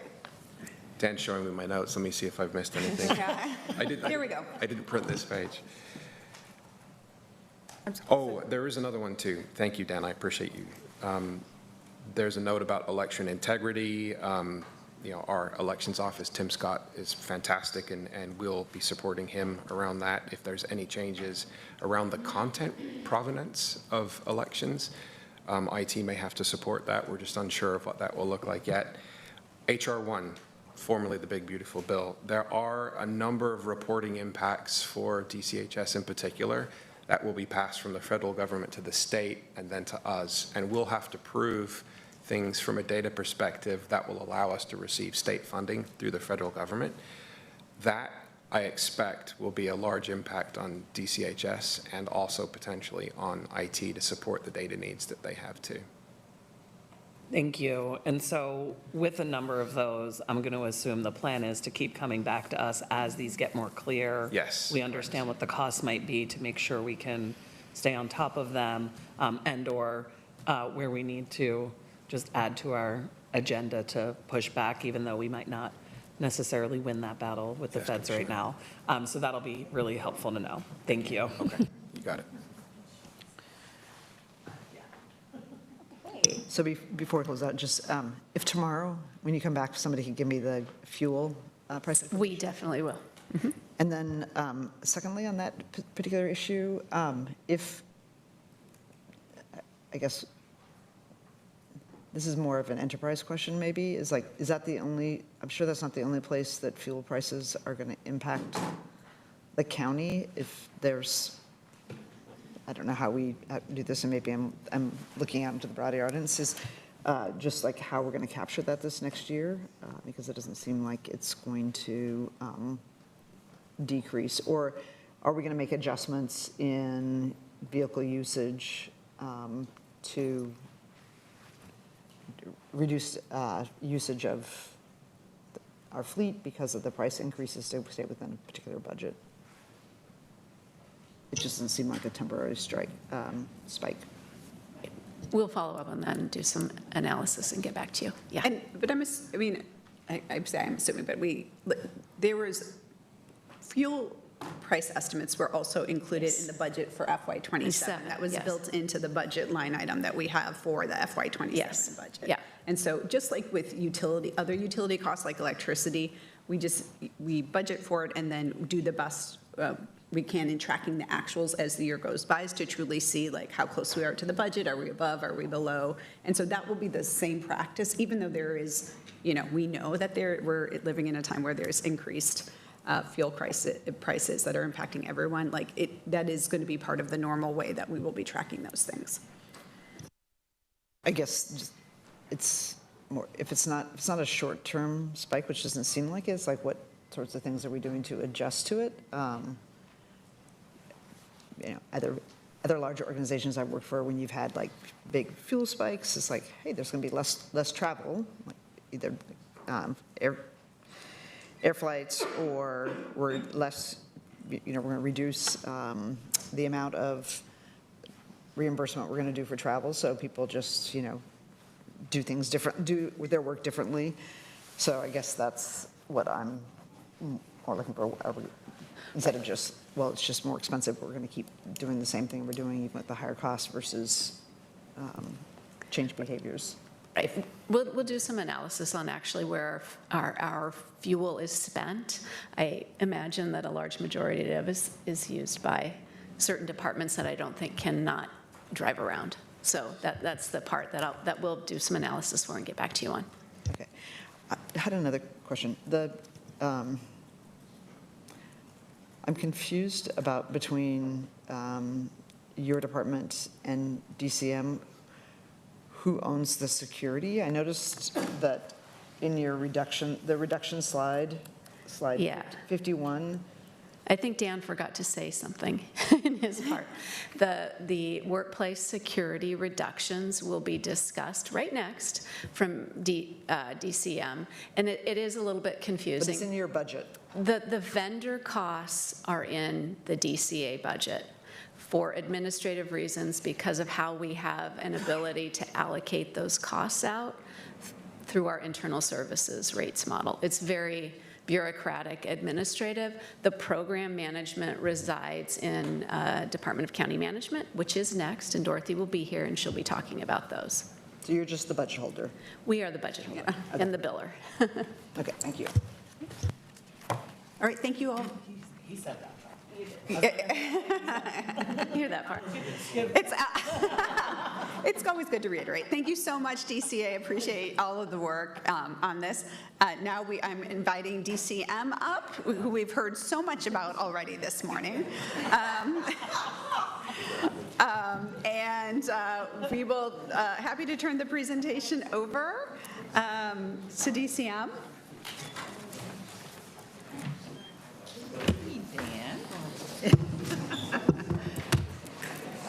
Lord knows we should have got here at 8:45, all these DCM questions. I know.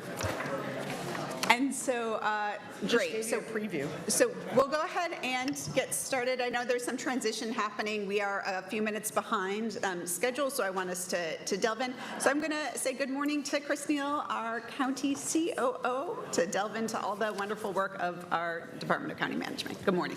Good morning, Chair, Commissioners. I'm Christopher Neal, COO. I just want to start off with a few comments, and then we'll go over to our CBAC, and we'll get rolling, because I know, like you mentioned, we have a little tight on time. So this budget is about more than just internal operations. It's about whether Multnomah County can deliver consistent, reliable services to the community at scale and under constraint. DCM is the infrastructure behind that delivery. It's about how we hire, how we pay, how we contract, and how we safeguard public dollars. If this system works, services work. If it doesn't, residents are going to feel it immediately. Let's go to slide 2. Okay, so I'm going to walk through 3 things today. First, we're going to hear from our CBAC. Then we'll talk about what's changed in the budget from last year to this year. And then we'll talk about the structural shifts that we're making to operate as one county. But before we do any of that, I want to make sure I turn it over to our CBAC, Brendan, who is the CBAC leader for DCM and DCA. Go ahead, sir. Good morning. Good morning. My name is Brendan Adamczyk. Nice to meet you all. We can go to the next slide. So I'm on the DCM CBAC, which is also the DCA CBAC. So you're going to hear from a couple of us folks with the CBAC. We just wanted to share, these are some of our members, some folks who've been long running with the CBAC. This is my first year, so I'm happy to be here talking about this work. I want to thank Beverly and Nancy in particular. Our staff were really helpful with the CBAC. We had 8 different meetings plus 2 work sessions over the last couple months to develop the recommendations you're going to hear about. There were interviews with county staff and leadership. We had 14 different folks from DCA and DCM coming on Monday evenings, which is really appreciated.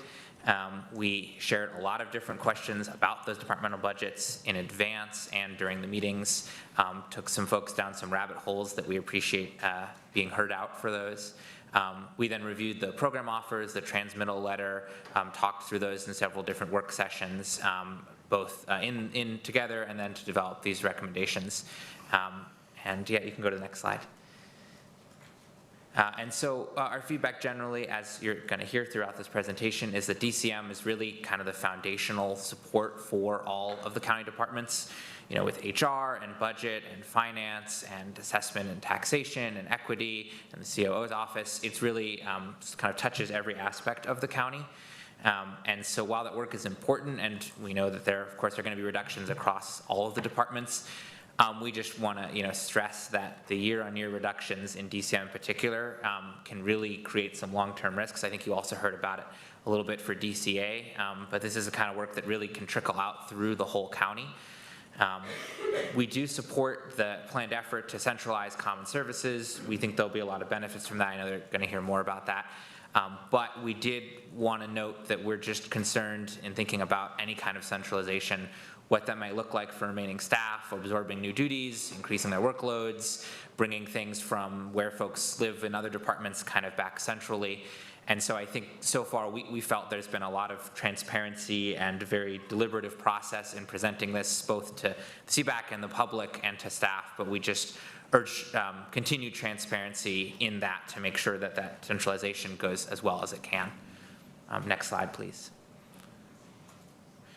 So ultimately, we didn't want to provide comments on specific program offers. We did look at them over a couple different work sessions, but given that all of the DCM program offer reductions related to personnel changes, we just felt that we didn't have the depth of understanding of what those personnel reductions would look like. We know there are legal obligations. We know there's position-specific responsibilities. Again, as we talked about, DCM has some really important work in terms of collecting taxes, administering HR, budgeting work, and so we didn't want to comment on the specific personnel changes. Generally speaking, we supported the direction of these changes. Felt like in as much as these reductions can be minimized, they were for the department. But we definitely think that as there will be future changes, I know there may be more reductions in future years, to avoid those kind of year-on-year reductions for the department, we definitely would appreciate continued information for the CBAC and for the public on what those impacts would look like given how foundational DCM is for the rest of the county. And those are our recommendations, so thank you. Thank you so much for all of your work, and we'll look forward to hearing from some more folks on DCA. Okay, let's go 6. So a huge thank you to you, Brendan, and thank you all to the CBAC members for their volunteer work. Your voice, as you know, is very important, and I hope that you felt heard during those late night sessions, and if you didn't, we had a lot of food that could probably help out with that. Yes, all right, you're smiling, so I guess you like the food. Okay, good. All right, let's go 7. So this slide reflects the scope of enterprise oversight. This is not just coordination, it's an alignment between HR, between finance, between budget, tax systems, and operational strategy. Let's go to slide 8. At a high level, our role is to make sure of a few things. That strategy becomes execution, that policy becomes operations, and departments act as one system, not 16 separate ones. And we're anchoring all of this work in the strategic plan focus area number 5, which is operational excellence, indicator 3, specifically improving cross-departmental collaboration and continuous improvement. That one's for you, D4. As indicated in 5.211, 5.212, and 5.213. There are 6 different strategic priorities that are driving our work this year. 3 across the top are my favorites. Together, these priorities will allow us to do several things. Number 1, align departments across the entire organization, coordinate the delivery of complex services, expand access to our community, strengthen support for our employees, and create consistency across the workforce. Let's go to slide 9. This is the problem statement, visually, so you can all see it. Today, our 16 HR and finance teams each interpret and apply policy on their own. Even with the best intentions, that structure makes it difficult to stay consistent, and over time, it leads to audit findings, grievances, and uneven experiences for our employees. When the experience varies from team to team, it adds friction for employees that can erode trust and can lead to inconsistent service for the community that we serve. Only 54% of employees understand why the county makes the decisions that it does. I don't believe this is a communications issue. Instead, this is a systems issue. Let's go to slide 10. This right here is the most important slide in the presentation. We are moving from fragmentation to standardization, duplication to specialization, inconsistency to equity. This is the structural shift on the screen. Core centralized service areas, HR and finance, business partner models embedded in the departments, standard processes across the county, and organizational agility, data-driven, responsive organizations. The outcome is simple. It's across the top of the screen. It's blocked right now, but I'll tell you what it says. One system, one standard, one county. For residents, here's what that means. Same quality of service regardless of entry point. Faster decisions, more reliable delivery. This is how we are going to protect services despite being under constrained resources. This will also result in stronger compliance and audit confidence, equitable vendor and contract terms, D1, D2, we've talked about that. We talked about it just this morning. And more capacity for program teams to focus on the mission. Let's go to slide number 11. Our strategic plan connects every single value stream to measurable outcomes. Safer neighborhoods, D3, I've heard you talk about that a lot as well. Stable housing, healthier families, resilient communities. And the goal is simple. Residents should have the same quality experience regardless of which door they enter the county through. That work will rest on a foundation of accountability, on equity, and well-being. This is how the COO office works. Our strategic plan is organized into 3 work groups that will manage the systems horizontally, not by department, vertically, with haves and have-nots. I'll talk about that more later.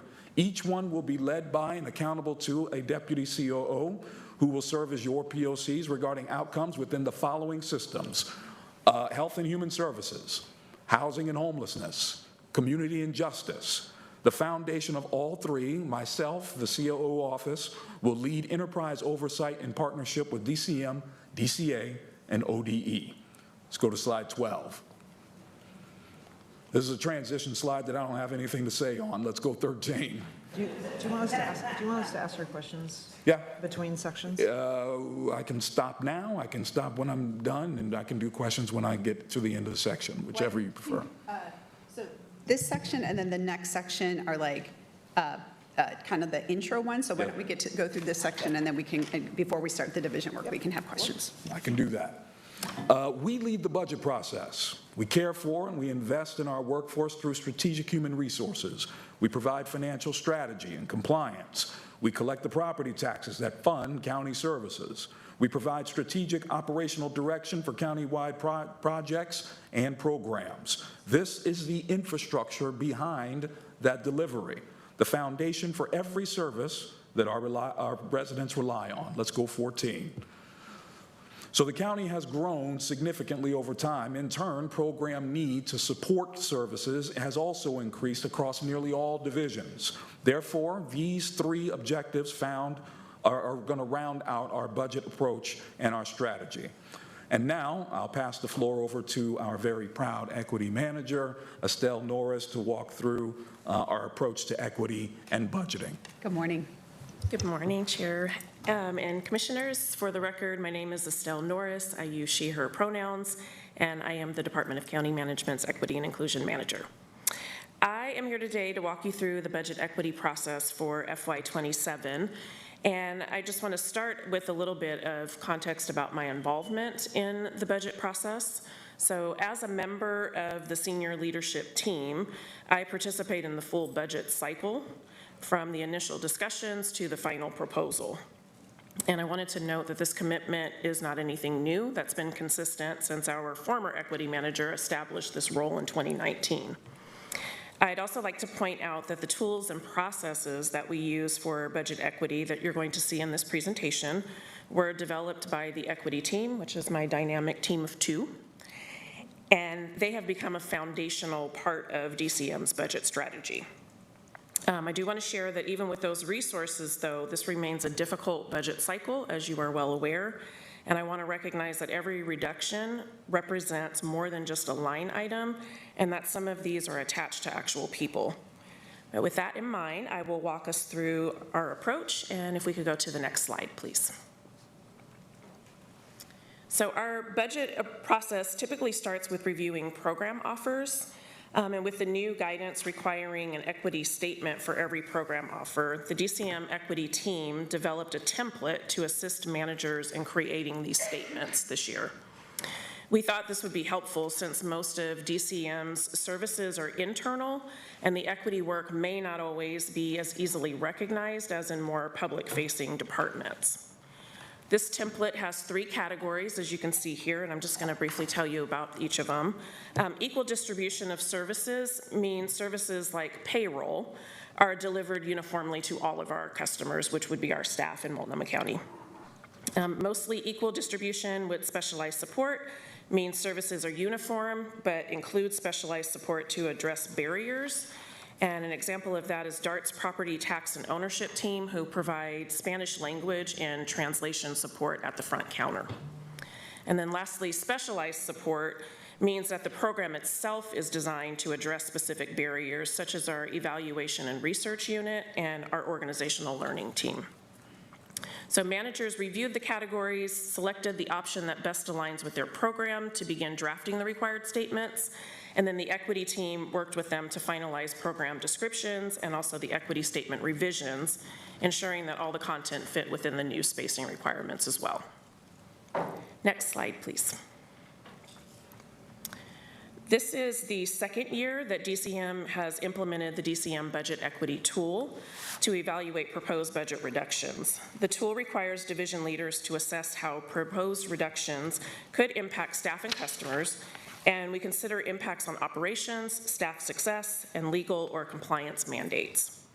We use a 0 to 3 scoring rubric that you can see on this slide, meaning no impact to significant impact, to answer a series of equity lens questions related to the following areas. Around equity, we're looking at impacts to DCM's equity goals like safety, trust, and belonging, our ability to implement WESP 2.0, and also serving customers in the community. Our operational looks at impacts to daily functions, staffing, workload, and efficiency, or as Travis Graves would say, keeping the lights on. Staff success is impacts to staff morale, well-being, and also professional development opportunities. And then lastly, compliance and strategy looks at impacts to legal requirements, funding eligibility, and beginning to look at alignment with the countywide strategic plan, which is new for this year. Next slide, please. We used our 3-meeting structure again this year to discuss and prioritize budget reduction decisions. And so just briefly walking through that, our first meeting, our COO, Chris Neal, provided guidance to the senior leadership team regarding the budget constraint, what the timeline and the process looked like. In meeting 2, division leaders presented their reduction proposals, which were ranked using the scoring rubric that I just mentioned. And as a group, we discussed the potential impacts. And then finally, in meeting 3, senior leadership met with Chris again to review his final budget recommendations as he prepared to submit DCM's budget proposal to the chair. This meeting structure, along with the budget equity tool, ensures we have a thorough and more transparent approach to these difficult decisions. But I do want to be clear that even though our FTE reductions are few this year, we recognize the impact will still be felt deeply across our teams and the services we provide.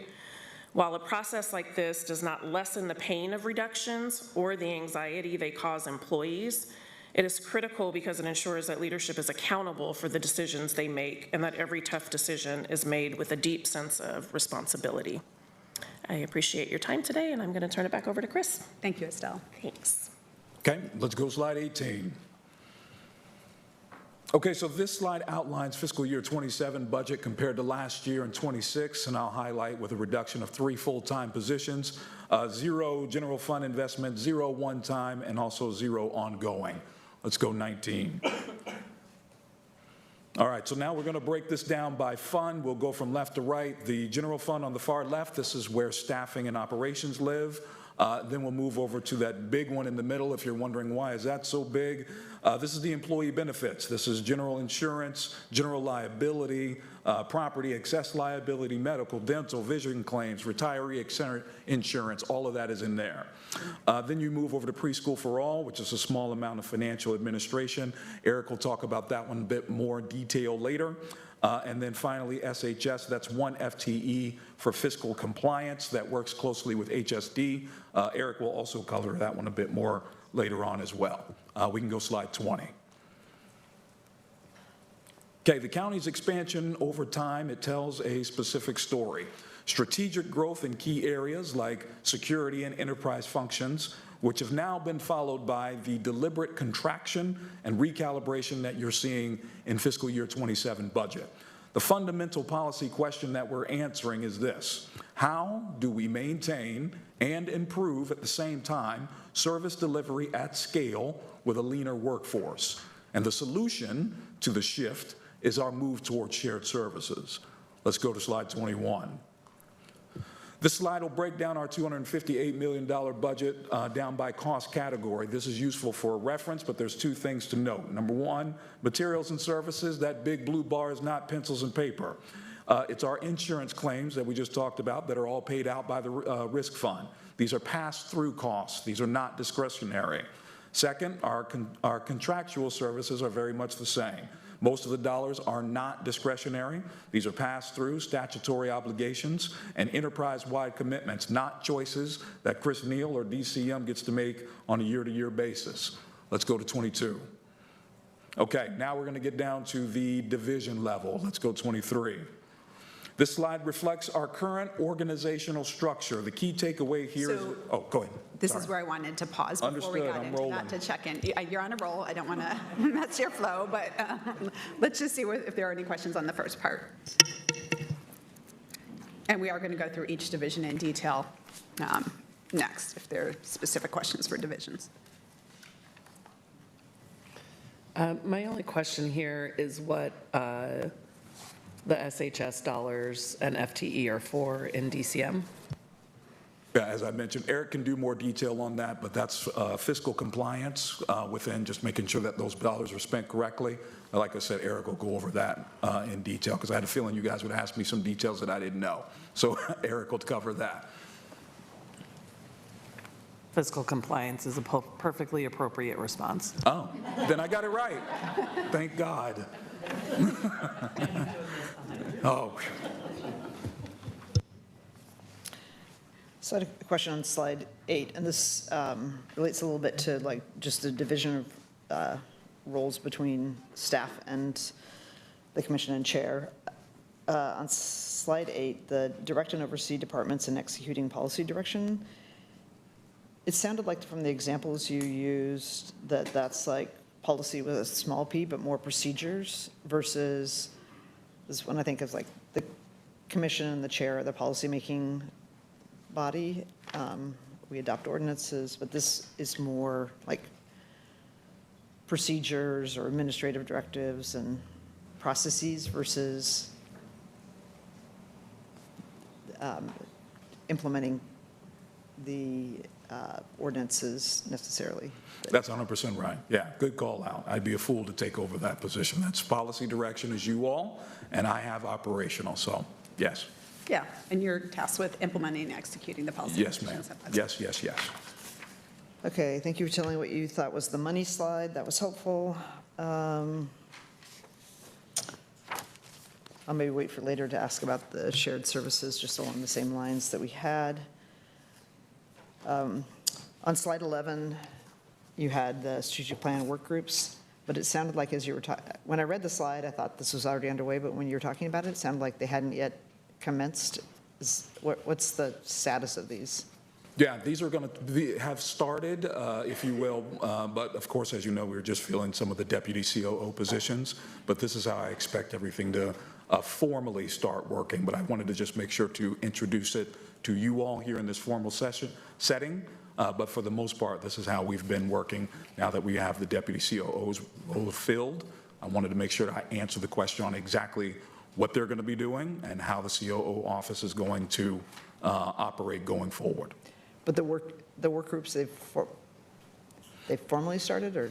The work groups have started, especially putting together the strategic plan, yes, but I'm really wanting to just highlight what they are and highlight the accountability to the deputy COOs at a higher level. But yes, those work groups, they were also involved as well with the strategic plan. Okay, and then slide 13, this is the kind of your vision. We talked about this before the meeting this morning, but of the 5 sort of pillars you have, one is operational direction, but it says we provide strategic direction for the words on the slide say we provide strategic direction for the county. We had a discussion this morning about the difference between the staff and commission and chair, that the commission and chair are providing the strategic direction, you're providing the strategic operational direction, which you said this morning. Thank you. I just wanted to be. I will delete that immediately, and next year it won't say that. And we'll change it to operational. Which I think makes clear, but it's just on the slide. It makes it look like staff is driving this direction of the county, and I think that's the role of the commission and the chair. And then on slide 20, this And is, I just want to, I appreciate, Chris does provide strategic direction for the county in operationalizing things from an operational standpoint, right? And that's so exactly what we talked about Yeah, this morning, yeah. but the slide says providing strategic direction, and that is one of the primary functions for the commission and Yeah. chair, And which is then different as than operational. Yeah, and then also as chief executive, it's, taking what the board does and also providing making sure the implementation. But I just, because the strategic plan, right, for instance, is very much a strategic operational thing. So I don't want to discount what Chris does and DCM. We agree on the lines of separation. Thank you. We had a good discussion about it this morning, because COO is actually the chief operating officer, and the expectation of when we have strategic direction and having it executed well makes all the difference in the world. Let's see. On slide 21, it's the FTE slide.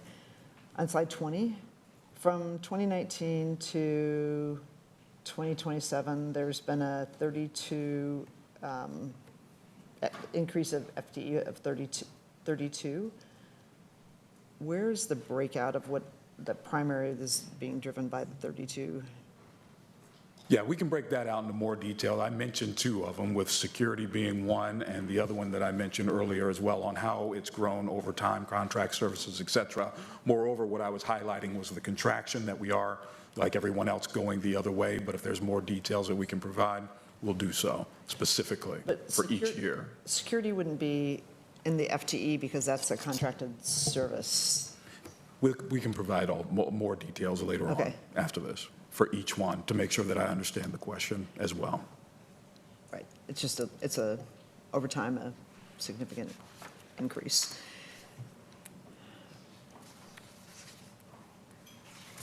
And that's all my questions for this section. Okay, we're on 21. Any other questions? Go. Yeah.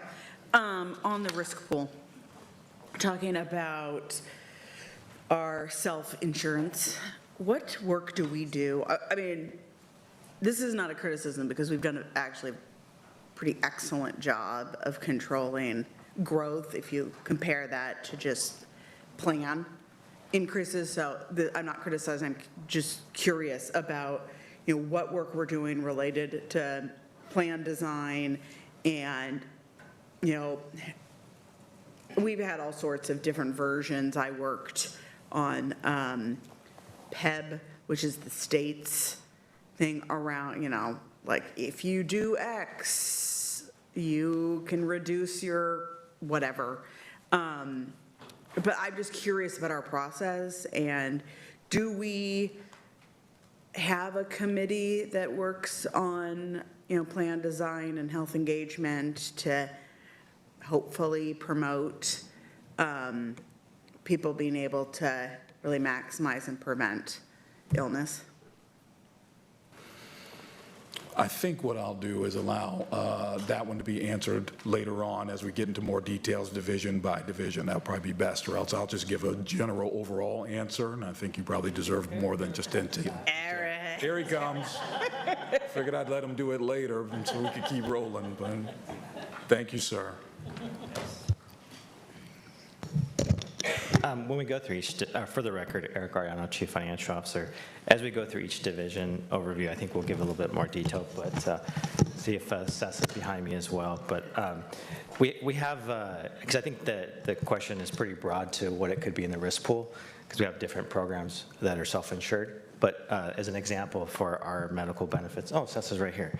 For our medical benefits, we do have an EBAC group that has union representation that supports with plan design and changes to our existing plan. But I will say this, we have a HMO plan, obviously, and we have a PPO plan, which is our self-insured plan. And so there is always a constant effort to evaluate claims activity for a self-insured portion. Obviously, for HMO, it's more of an annual review. And there's things that we do constantly in terms of trying to risk mitigate rising costs, because as you well know, healthcare costs have been continuously going up in the industry. And for the county, for the last 5 years, it's hovered around, for our medical plans, about a 6% growth every year over the last 5 years, which is right around industry growth rates.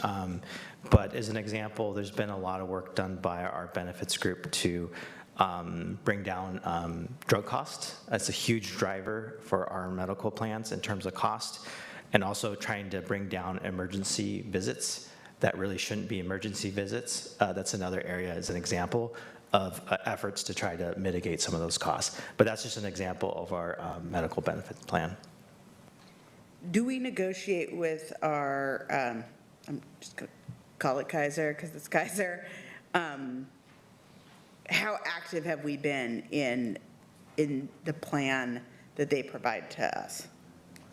We're decent size, so we have some negotiating. Certainly, I think some of the bigger pools have more, but I'm just curious about the degree that we engage with Kaiser. Thanks, Chair. For the record, my name is Tessa Diaz. Yes, we do active engagement with our providers, both on the Kaiser side and the MODA side.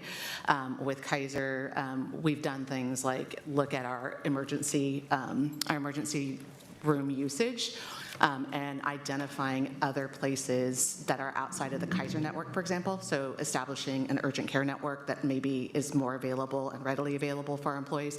So we do that active engagement every year, and we actually are coming up on renewal time as well. So those are the conversations we have at the table with Kaiser, and those are all influenced by our conversations with the EBAT and on priorities about what we want to do with our benefit programs. And I will note, Commissioner, just that about 2/3 of participants are our HMO plan. Yeah, yep. Okay. Yep. Any other questions before we move back to? Yes, just to clarify, this goes back to my questions from the last presentation. The central, let's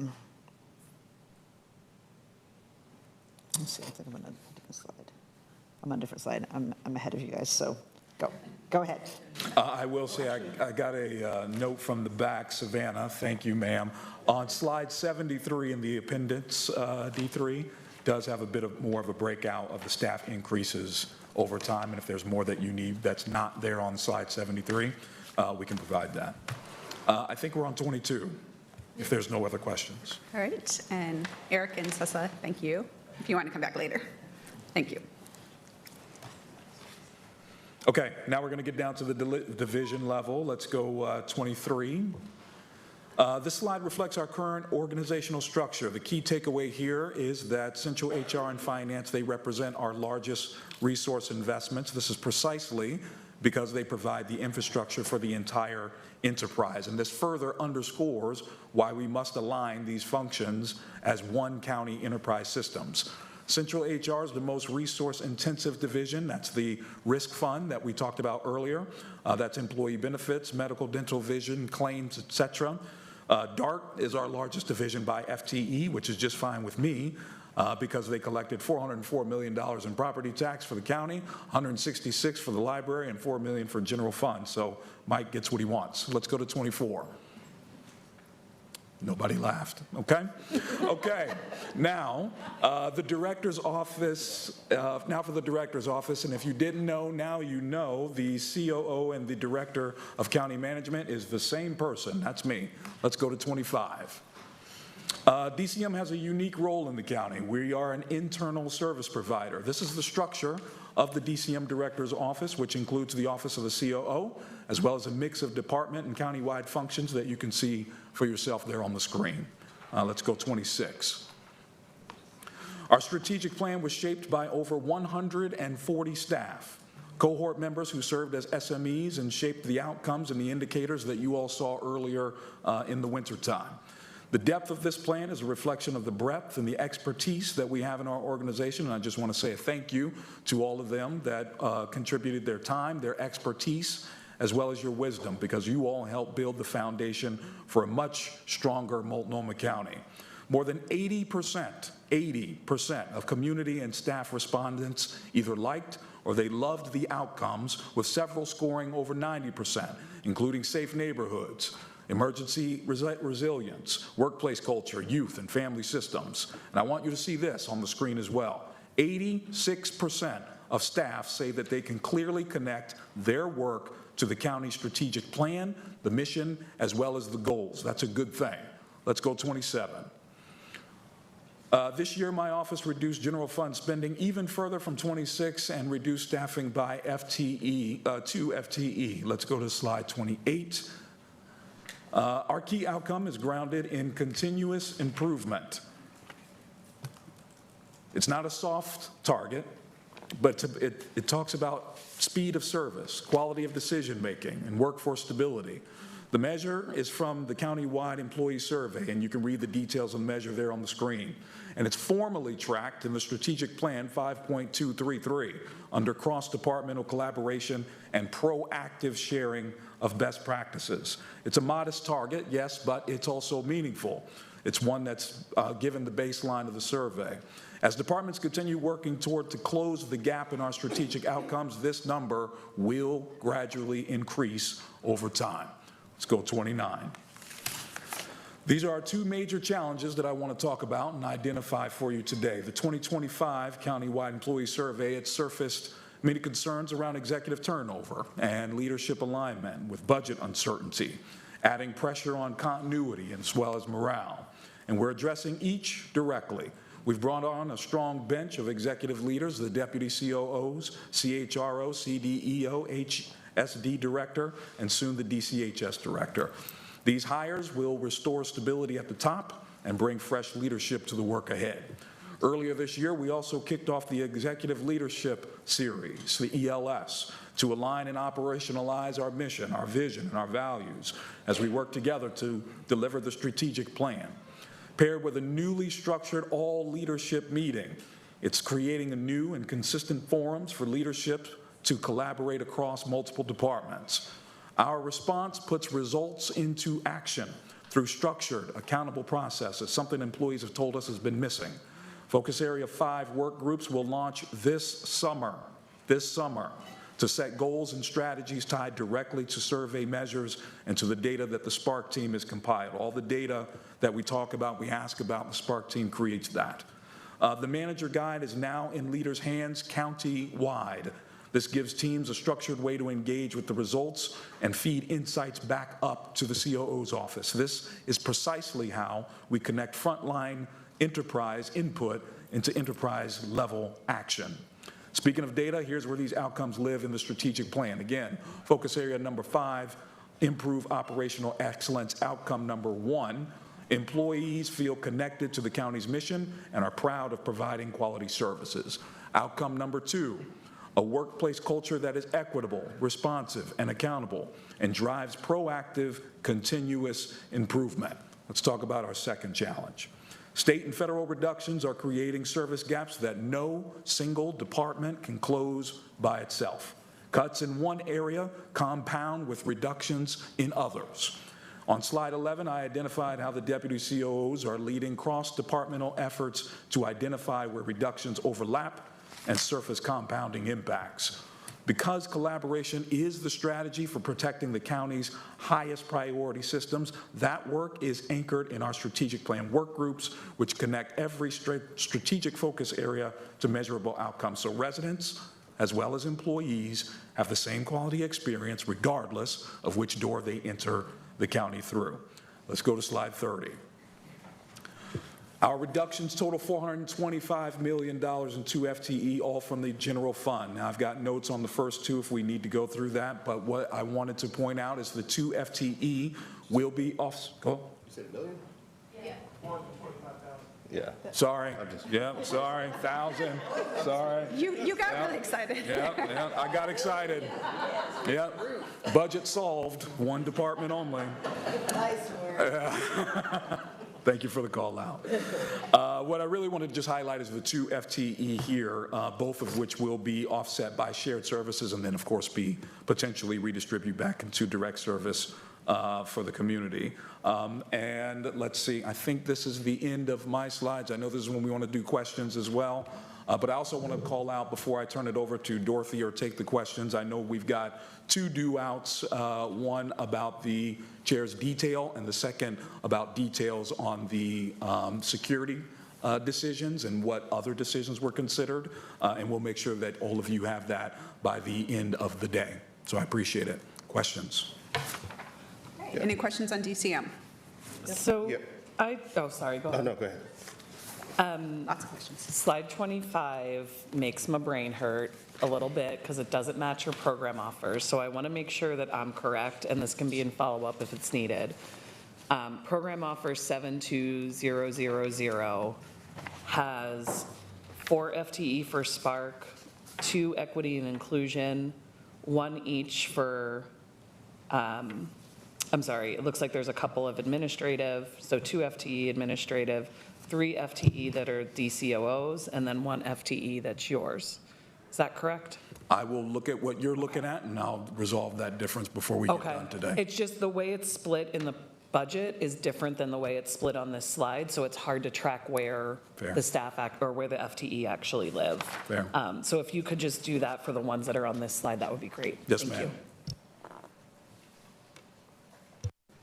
I have a question. Oh, sorry. Go ahead. Yeah, great, thank you. Just a question about the strategic plan, the rollout, and the work groups, and just thinking about access for frontline workers. We've been receiving feedback from folks as far as like not knowing where we are as far as the strategic plan specifically. The work groups, the work that's happening, is that public, and how can folks get more involved, or team members get more involved? Yeah, the work is public. We've got Sam Ashby, who's in the back, who's leading a lot of that work. I mentioned the manager tool that has gone out. So not only was there a lot of engagement with the strategic plan earlier back in the fall, the winter, when we were up here, we did the presentation, but also that manager tool that I mentioned, I forget which slide number it is for managers throughout the entire county to engage with their workforce, as well as provide feedback back on the measures. I can also tell you there's going to be a whole lot of engagement over the next, probably in the next 30 days or so, when we have to start setting targets for each one of the initiatives that we have within the strategic plan. So I know for a fact there'll be even more engagement at that. So those are 3 different ways in which we're engaging the workforce. Great, thank you. Commissioner Moore. Yeah. I am supportive of getting to a consolidated shared service model. I think that is what the county needs. And I'm very interested in where we're at in, like, what percentage complete are we? The 2 I'm aware of, and maybe there might be others that either haven't started or I'm not aware.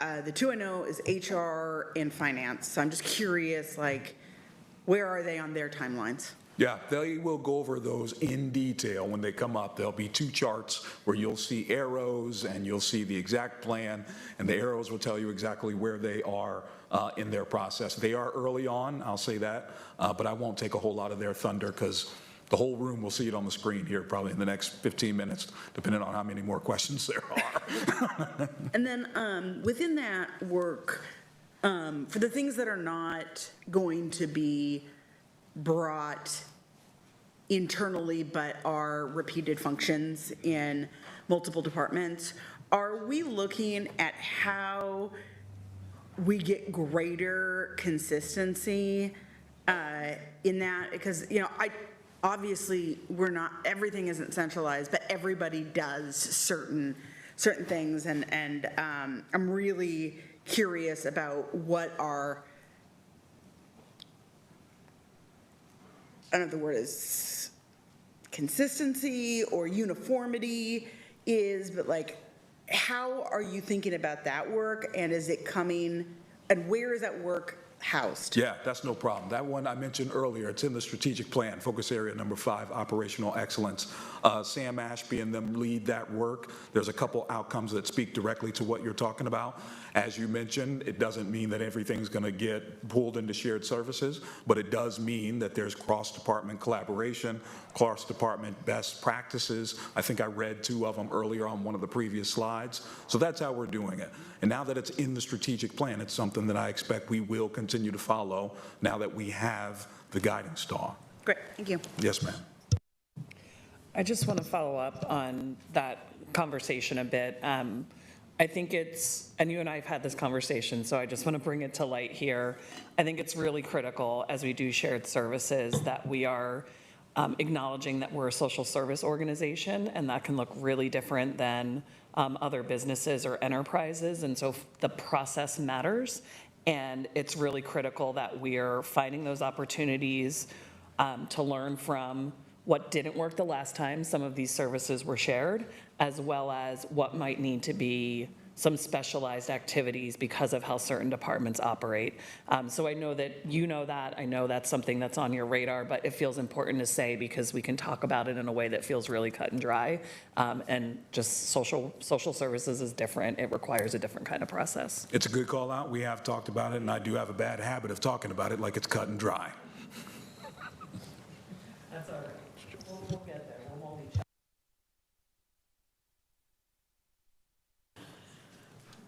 So this is just an overarching question. In past years, the COO office was treated separately from the Department of County Management. It appears to be all together now. Are they separate entities, or are they actually one unit? We're all within DCM. I'm not sure what the history on it being separated, but today it's all DCM. Okay, and so you have the dual title of you're the head of DCM and the head of the office of the COO. Yes, ma'am.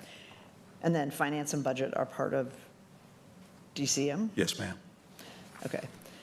But some of the other non-D that don't have some other home that aren't the commission offices, like the Office of Sustainability, is still a separate entity. Yeah, non-D offices don't report up through the COO's office, except in some occasions for reporting purposes. Do you want me to say what those are? Or it's ODE, Emergency Management, for reporting purposes. And the Office of Sustainability? No. No, that don't report. Oh, the ones that don't, comms, Office of Sustainability, Government Relations, LIPSIC. That's why I only did the two, because it's Yeah, I less. know. So I only have two. Like I say, it's been diffused over the years. In fact, there was this separation of the COO from the Department of County Management. So we went really quickly through slide 23, and it was just one slide in division, so I'm just going to go back to it for a moment. It had the operating budget by division. It had central human resources at 172 million. Just to make sure that I understand how this is being reported, that even though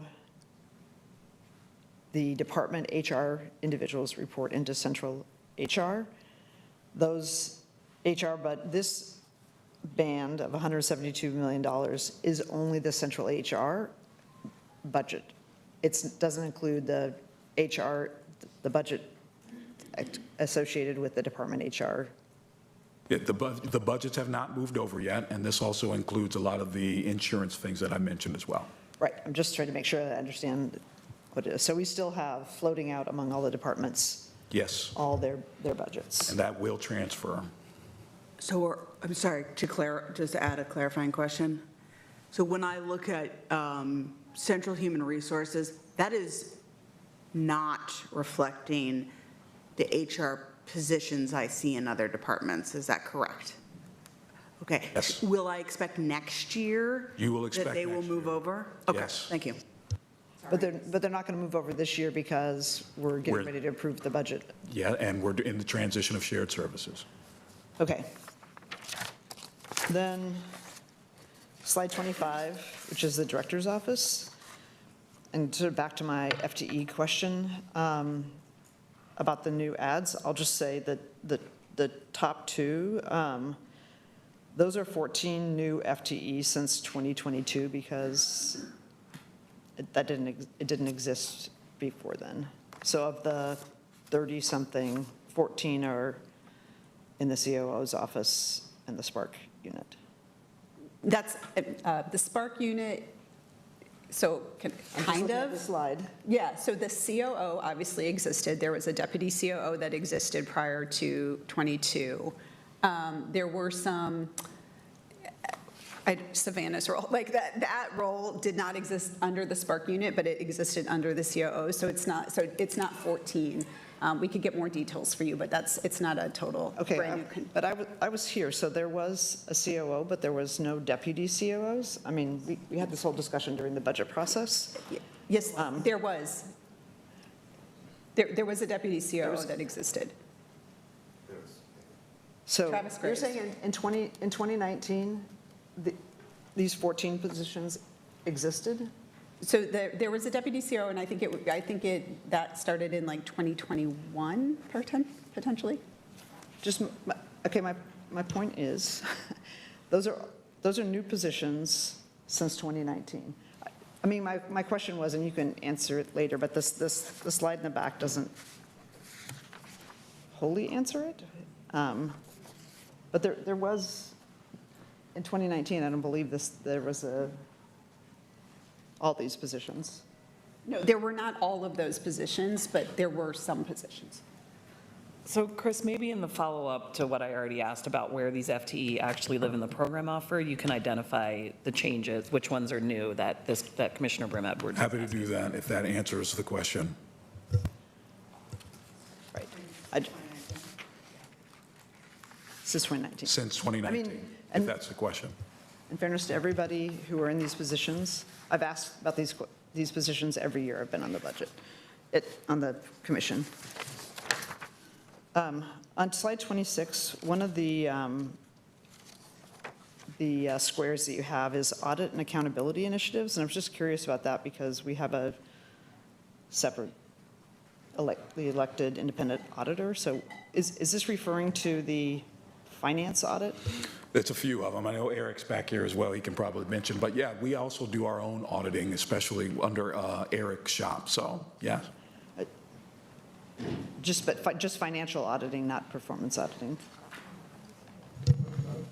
Yeah, Commissioner, for the record, Eric Ariano, Chief Financial Officer. I think this refers to our financial audits that we have externally, but also, and this is separate from the auditor's office, my office does on certain areas and business processes.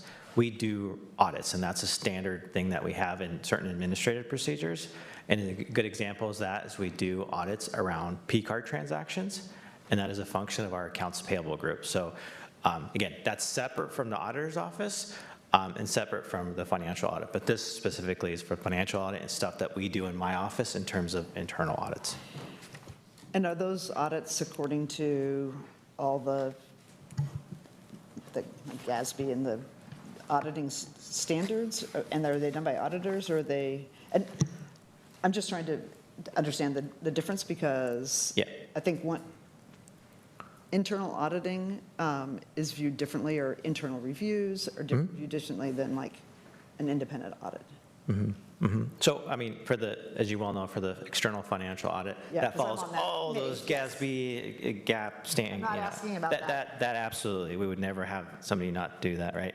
But for our internal processes, I think it's fair to say that you could call it audit, internal review, and we don't always, I mean, we try to where it makes sense to follow certain accounting standards in terms of how we produce those reviews, but doesn't always follow that way. They're more internal reviews than anything else, and it kind of depends on the situation. And so, we have staff that are senior fiscal staff that are doing those reviews. Okay. And then on slide 29, which is the challenges and the responses, and this is just an observation. I found your the issue of the survey finding that staff are concerned about executive turnover and leadership alignment. I found your narrative, oral narrative, responsive, but when I look at, if I were an employee and just looking at this slide of like having work groups does not, I'm trying to connect how that would address, like, I'm concerned that almost the entire county leadership has turned over in the last several years. So I'm trying to draw that thread about what's written here to the challenge. And it's just a comment is, thinking about from if we're wanting to reassure employees that the leadership turnover, that we're still focused on our mission and we're able to execute. I think, I don't think the response here provides and here's how we're going to assure the county staff that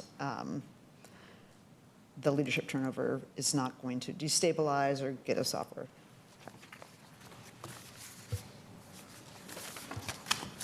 And you don't have to respond, it's just a comment. Okay, any other questions? Commissioner Jones-Dickson? I don't have a question. I had a comment, but I'll hold it. Let's move on. All right, let's move on. All right, Dorothy Elmore, welcome. Thank you. Good morning, Chair and Commissioners. My name is Dorothy Elmore. I am the Director of Workplace Security. And the Workplace Security Program supports all Multnomah County operations through a business continuity and asset protection approach to safety and security. This enterprise approach defines security as a key component of organizational resilience to business risk and security issues. By providing security services and expertise, the Workplace Security Program works to ensure that county staff have workplaces that are safe and secure, allowing them to focus on providing essential services to community members. Next slide, please. The Workplace Security Program has 4 very mighty FTEs that provide core security services countywide. I want to focus on a couple of essential services that have been identified and presented to this board as proposed reductions and speak to the countywide impacts these reductions will cause.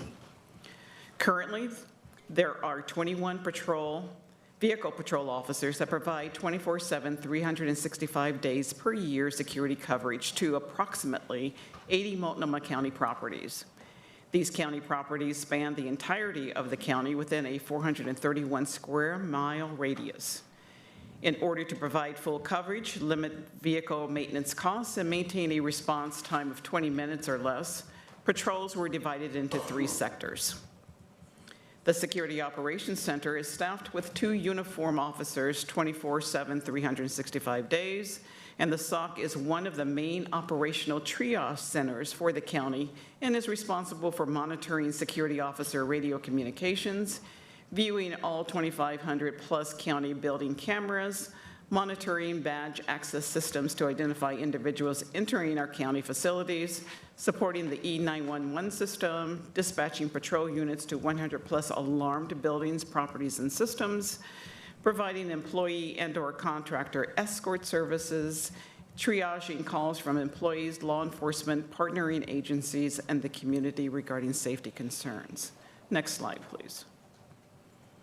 This slide represents the workplace security vendor contract budget for fiscal year 2026 and the chair's approved fiscal year 2027 budget, which is in green. My team and I manage and direct the work of our vendor. The budgeted dollars are included in the Department of County Assets Facilities budget as pass-through expenses. Next slide, please.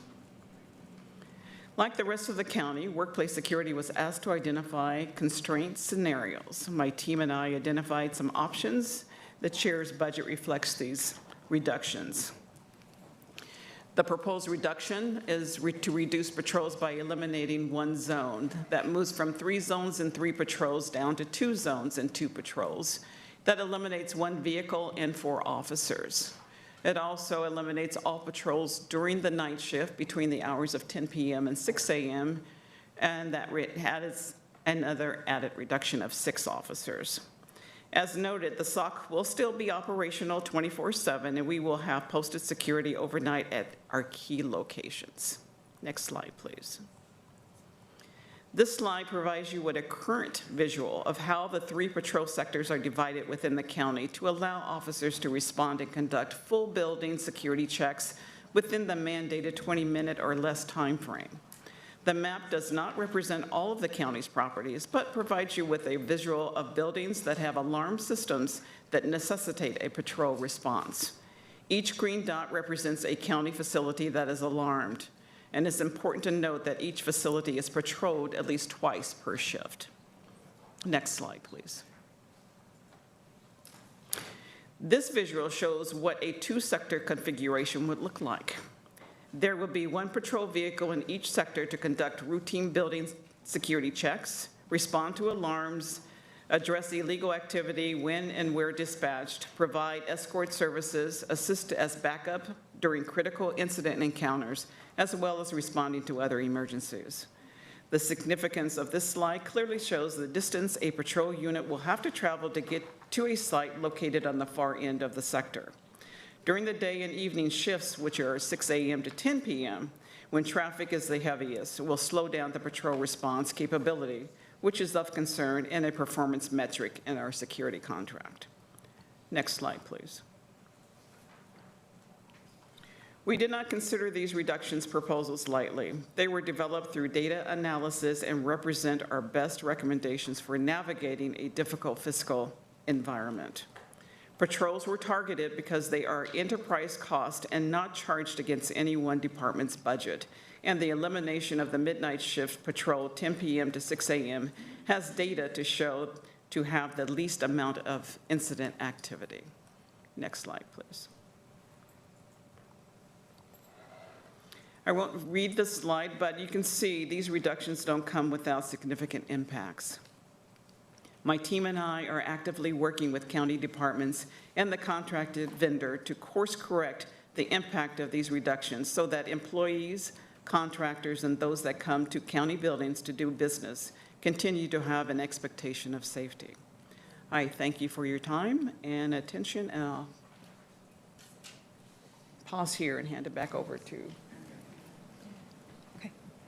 So questions around workplace security? Yes. Yeah, on slide 38, the no special event and weather shelter patrol support between 10 a.m. and 6 a.m. What is the cost? Do you know what, how much that change reduced the budget? I can get you that information, but no special events. Special events usually are costed out separately because they're special, and so if whoever requests those security services for that special event is charged against their cost. I'm actually more interested in the weather shelter patrol. I have or support. Yeah, I have to get you that. Okay, thank you.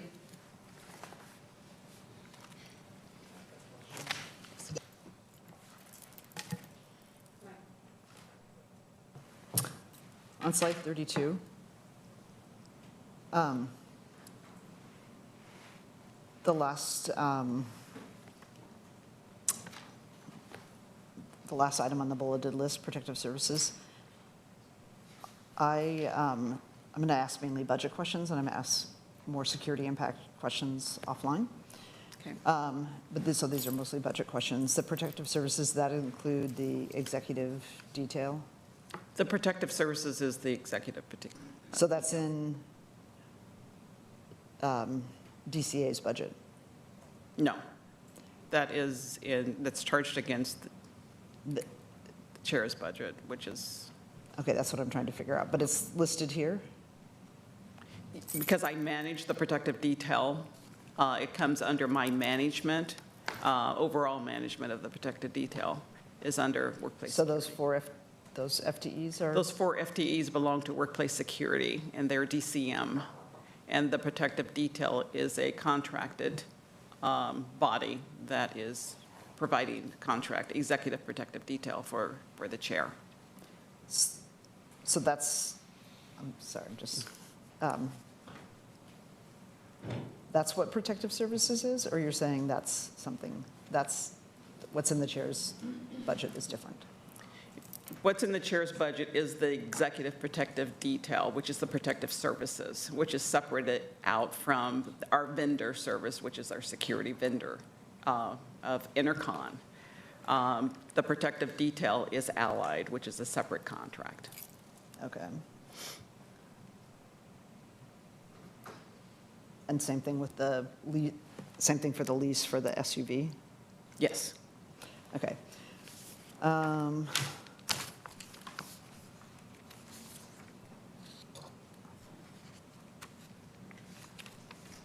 So the net reduction, this is from slide 34, this is the patrols by changing the zones, again, just asking budgetary questions, those are 10 contracted positions. That's correct. Okay. Commissioner. And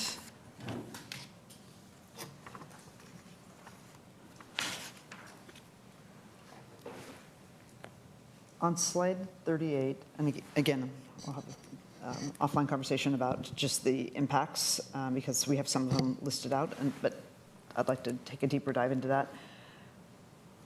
One thing I'm wondering, this is just to try and get a sense of volume, like as sort of quantitative, of how many alarms we have. There's a statement about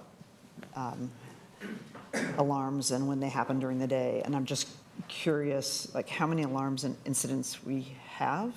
Again, trying to assess sort of just the overall amount. We do have that data, but I don't have it available. That's great. I can get it later. Okay. And I'm curious about the statement that says exploring additional options with security vendor at costs, and this is for, sounds like just some additional items. Would that be more that we'd be like buying them by a la carte versus having a whole patrol? It's just, we're looking at different options, how we can provide security services that stays within that reduction of budget. So we're Okay. not adding any costs, we're just looking for options and how we can work together and provide some security services across the county. Great, okay, that's it. I just wanted to, a couple of questions. One, with the 3 zones, you mentioned that the patrol goes by about twice a day for each site. Does that change when you move to 2 zones? Is it still twice a day? It will, our target is twice a day, but it will change because of the distance that the vehicle would have to travel between the zones and the availability. If they're tied up with one call, then of course they won't be those general building rounds, patrol rounds as they do. Thank you. I think the other piece is just, and maybe this isn't offline, but I'm wanting to know a little bit more about the data. I trust you that you analyzed it. I'm just trying to understand a little bit of who actually responds. Is it more patrol? Is it on-site? And wanting to know just a little bit more under that, but I can follow up with you offline if that makes sense. Okay. And then lastly, I guess not lastly, I lied. Slide 34, you have maintained security post at 36 buildings. Is that a reduction? No, we're still maintaining those officers at those locations, at those particular sites. I see you got a follow-up on that one. I do. Go ahead.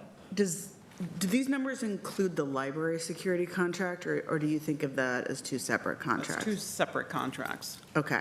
Do you manage the library security contract, or does They're all intercon, so it's all managed by intercon officers, but the library has a different funding source. And so, but we still manage those officers that are assigned to that location to include patrols. But in this presentation, is the library contract included? Is it like looked as one big thing, or am I only looking at what the general fund funds? So we bill the library separately because they are a different funding source. So our invoicing goes to the library's funding source. But this is looking at everything. But this is looking at everything. Yes. Thank you. So just my last question, Dorothy. I wanted to know a little bit about how the team gets trained when it comes to dealing with race-based threats and harassment. I've been hearing a lot more from my colleagues, particularly women of color, and the type of uptick in threats that we're receiving during this current political climate. And so just curious about the training and how folks handle that, knowing that it can look different for Black and brown folks than it might for others. And particularly, again, I'm hearing a lot from women of color across governments that this has been an uptick. Yes, and so I do have my senior trainer here, if he's willing to come up and speak to that.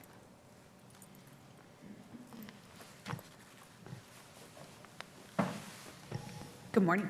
Good morning. John Cabrera, I'm the senior trainer with the Workplace Security Program. Could you repeat the question again? Yeah, so just wanting to know a little bit more about training as regards to dealing with race-based threats and harassment, because we're hearing and seeing an uptick of that in many different areas, not just in Multnomah County. Sure. I'd say this, so I've been here about 6 months, and the focus has been on active threat. So I don't know if we've gotten down into the specificity that you're looking for, but just generally, I think this training has been lacking the last few years. So what I've found is it's a large demand across a lot of departments. So I don't think we've really addressed that specific topic yet. Thank you. I think I would just ask that it's added to your list. Of course. And I know that, Dorothy, you and I have had our own conversations about this, so I know it's on your radar as well. It is. Thank you. Yeah, I don't have a question, just a comment. I've sent emails to you. Just want to say thank you to just the security that's at the libraries, just how they approach.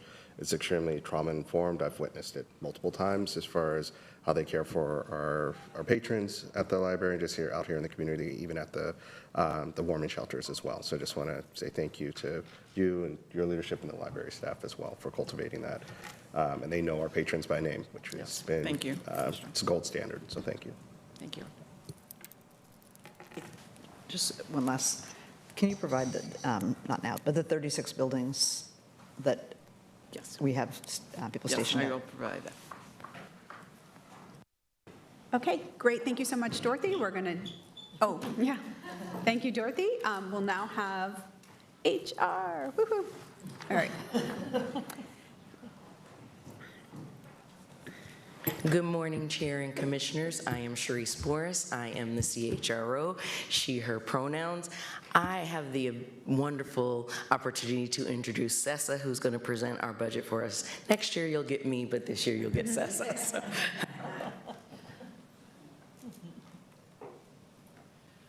Thank you, Chair. Commissioners, again, for the record, my name is Sessa Diaz. I use she, her pronouns, and I'm the Deputy CHRO for the county. Next slide, please.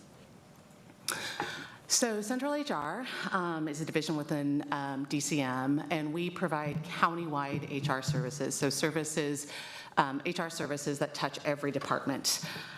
Some of the highlights of what we do, or some of the work units we have include our benefits and wellness teams who support benefits administration for over 12,000 covered members.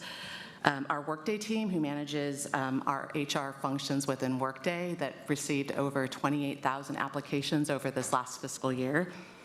Our Labor Relations team, who's responsible for delivering core LR services across the county, including contract interpretation and bargaining for 14 labor unions.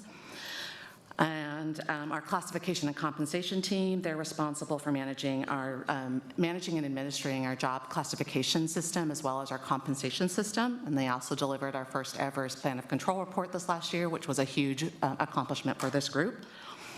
Other key business units include talent acquisition, conflict resolution, organizational learning, and organizational change. Next slide, please. Our operating budget for FY27 did go down slightly. Our general fund budget is actually quite small. It's about $8.8 million of our total $172.5 million budget. As has been shared earlier, the bulk of our budget is the risk fund, which covers our medical and health benefits, our unemployment claims, as well as our pension benefits, so it takes up a large portion of our budget.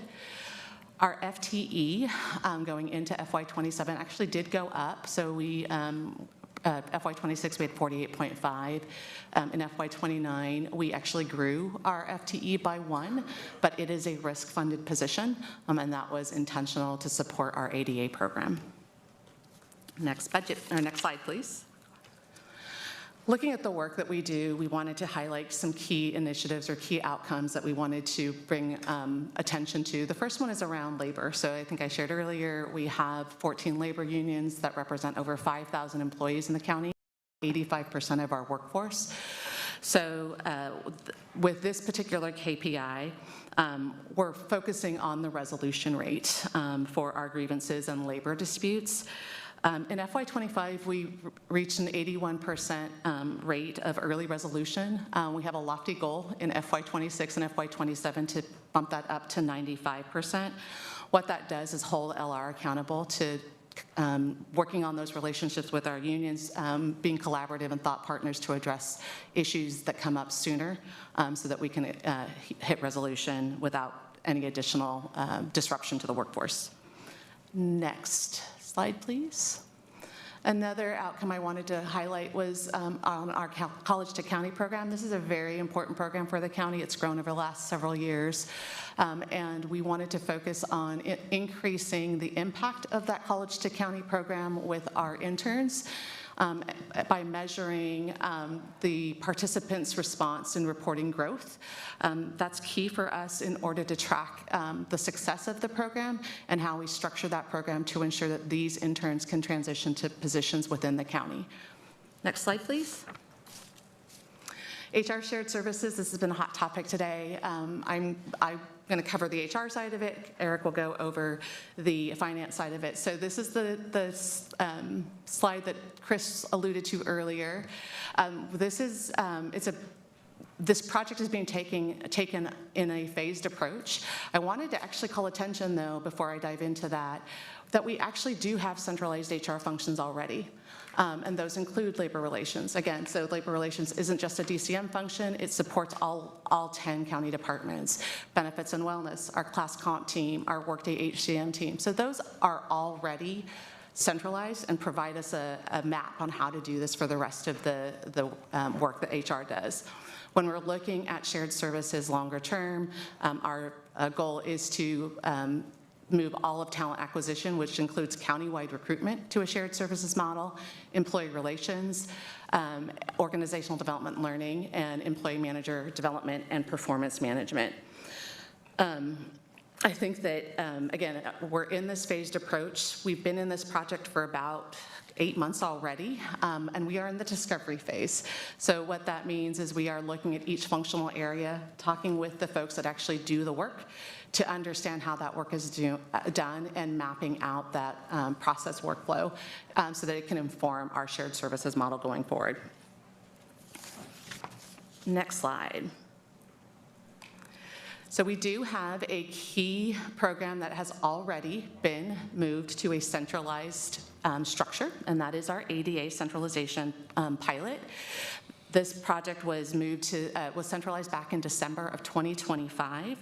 It was a small group of departments that moved over. It was Health, DCJ, and HSD. But this process has been really successful. It's providing us, again, that roadmap on how to do this effectively with the rest of our groups. By consolidating these resources into one centralized team, we reduce the amount of folks who touch ADA from previously it was about 15 different people touching ADA with different interpretation, different approaches to the process, down to 2 senior analysts as well as a manager. And what that's resulted in is a reduced time from the time that the ADA request is submitted to resolution. So we're down to about 33.5 days, which is pretty significant. This process is, again, a continuous improvement. We're constantly evaluating this and leaning into conversations with our labor unions, with IDEA, with department HR teams, and pivoting as we need to make sure that this is a successful project. This, again, we did a pilot program. We are set to go live with the rest of the departments on July 1st, 2026. Next slide, please. Moving to challenges and responses. The first one, of course, is shared services. This is, again, this project has been something that we've been undertaking for the last year. It requires a pretty significant shift in departmental culture. It's moving away from, as Chris shared earlier, those siloed workflows to a centralized model to create that gold standard. But there will be a learning curve, and it will take some time for teams to adapt to those new standardized processes and reporting lines. Our approach to mitigating some of this challenge is by our phased approach. So by doing this deliberately and intentionally with transparency, we're hoping that that transition is easier for not only our HR staff, but directors, employees, and other stakeholders across the county. Another key challenge for central HR is, of course, bargaining. So we have bargaining every year. This year, it's 4 contracts that will be opening into negotiations. That always proves difficult, but especially difficult in an environment where we have some budget constraints. And the groups that are bargaining this year are mostly our public safety groups, so our Deputy Sheriff's Association, our Juvenile Custody Services Specialists, our district attorney investigators, and then, of course, our dentists. And then the last challenge that I wanted to call out was around maintaining service standards as we move to shared services. So one of the key concerns that have been brought up pretty consistently by employees and managers is a potential gap in service as we transition from a decentralized model to a centralized model. But what we are doing is approaching that with a triage approach, so prioritizing high-risk priorities and requests, and then using those issues to inform how we develop our shared services model, again, with that goal towards a gold standard and long-term stability. Next slide, please.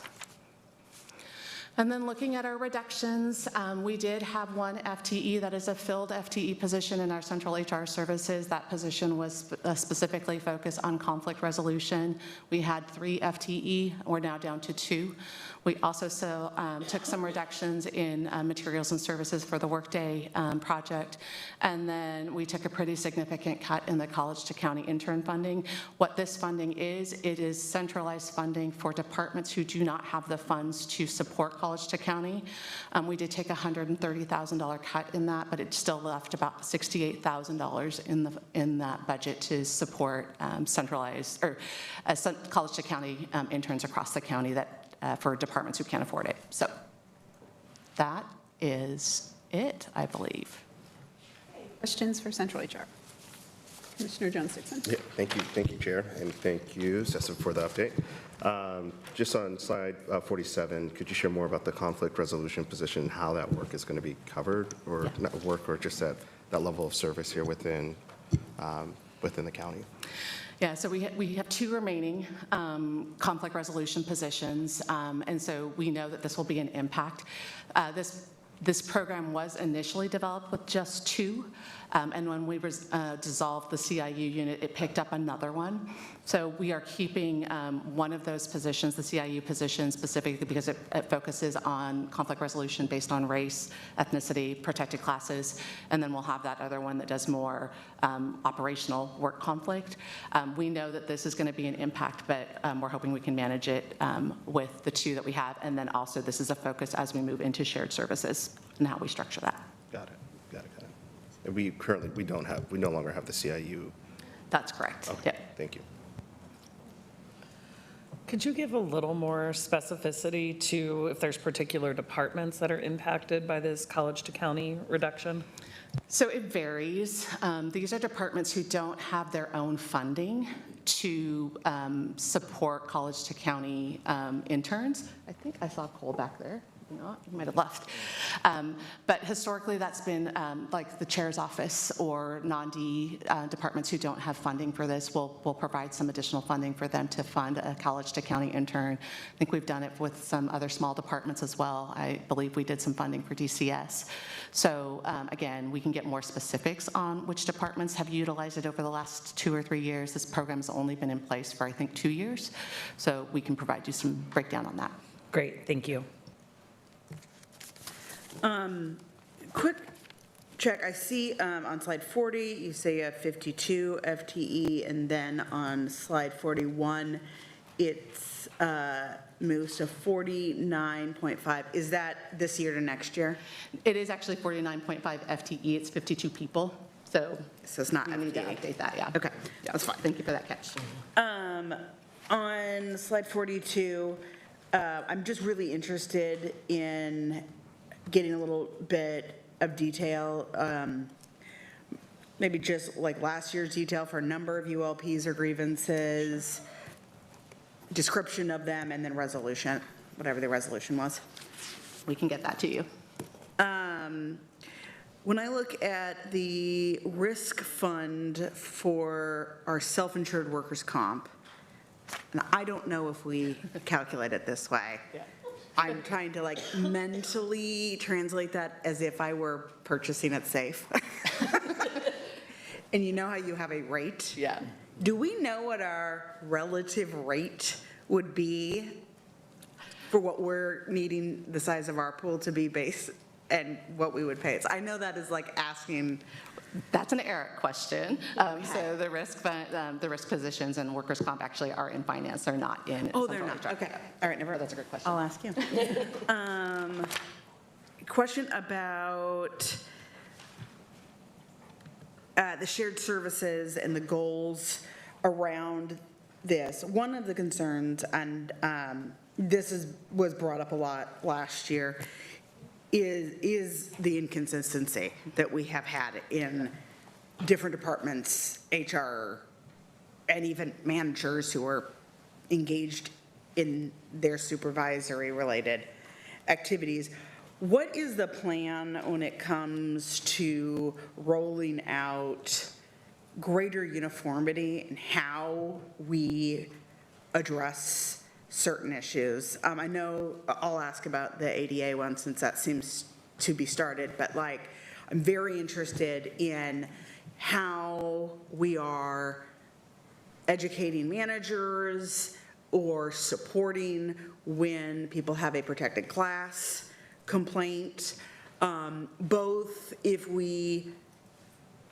it falls into the legal definition of discrimination, and then what is the alternative response if the issue does not meet that legal definition, but it is clearly a workplace issue. And, I'd put sometime, microaggressions, it really depends on your definition of micro, but, sometimes it's gonna fall under what would be a legal discrimination, and other times it is like, there needs to be some corrective work. So I'm really curious about how we're trying to get uniformity on that. Yeah, that's a great question. So that's part of our phased approach, and I shared earlier, discovery is one of those phases. So to achieve uniformity, we need to understand what the current state is, and that is mapping out the different business processes across the county. And then with that information, as part of the shared services transition, Sharice will be making calls about how do we streamline this to just be one process that's consistent and efficient for staff across the county. And in doing that, we also have intentional training programs that will be paired with that during change management to not only educate HR staff who are going to be doing this work differently, but also with HR managers and employees, so they understand how they can engage with HR now that it's not their specific teams for different functions. Okay. And I'm a little curious, this is probably not yet created, but when we get there in our work process, I'm really interested to see like the decision tree of like who is the one who interprets. Is that an act of illegal discrimination? Is that not? Who is the decider? And probably the tree varies by incident. Yeah. But on the ADA work, which I don't think it surprises anyone I care deeply about, and have had my own serious concerns about the county's understanding of the ADA. Thrilled that we're going to make that more uniform. That has been a serious liability concern that I have had for the county. Within that, I'm really curious, again, that decision tree around, what is the role of the manager? What is the role of HR? Who says or decides what reasonable is and what is their training. Because that's where a lot of things go wrong, is that what training are we going to be providing, or is HR going to be the entity that takes on the, now I'm blanking on the word, the legal process in which you negotiate? The interactive process. Thank you, the interactive process, yes. Who will be the one who moves that process? So it will be the centralized ADA team. So the two current staff that we have, who actually have pretty deep experience with the ADA. We just recently hired somebody whose only job or only position they've ever had is doing ADA work, and they actually are an activist as well in the disability community. So she's got really a depth of knowledge that has been needed here. As far as training goes, that is part of our plan. So we've been working really closely, again, with IDEA, and then folks from ODE, Ashley Carroll, who's our disability person in the Office of Diversity and Equity, has also been part of that work group to develop new trainings as we continue to streamline that. Just a delineation, because I don't think it's you, but I'm also concerned about lack of uniformity. Where do we produce guidance related to ADA accommodations for the public in our variety of settings, including carceral? I'll have to follow up with you on that. It is not HR. It's not HR, okay. So, but we can find out who that is for sure. And then who is the ultimate decider of the accommodation? So ideally, we can get to a consensus with the manager, employee, and HR. If not, then we often bring in legal. So we bring in the county attorney's office to analyze the case and provide recommendations. Great. So that's usually how we do it.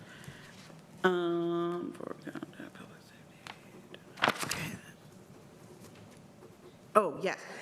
You laid out the reductions to central HR. Is there any document that shows organization-wide reductions to HR classification? So just like, if I were going to look at what would be our centralized, can I see those numbers? We can give you the budget numbers for FY27, but the centralized budgets don't come in until FY28. So like that, it will change between what we give you for FY27 to what we actually end up with shared services. Sure. But we can give you what I'm we have just for wondering, FY27. from last budget to this budget, what is the footprint of all HR? What does it look like? And I think that's it. Thank you.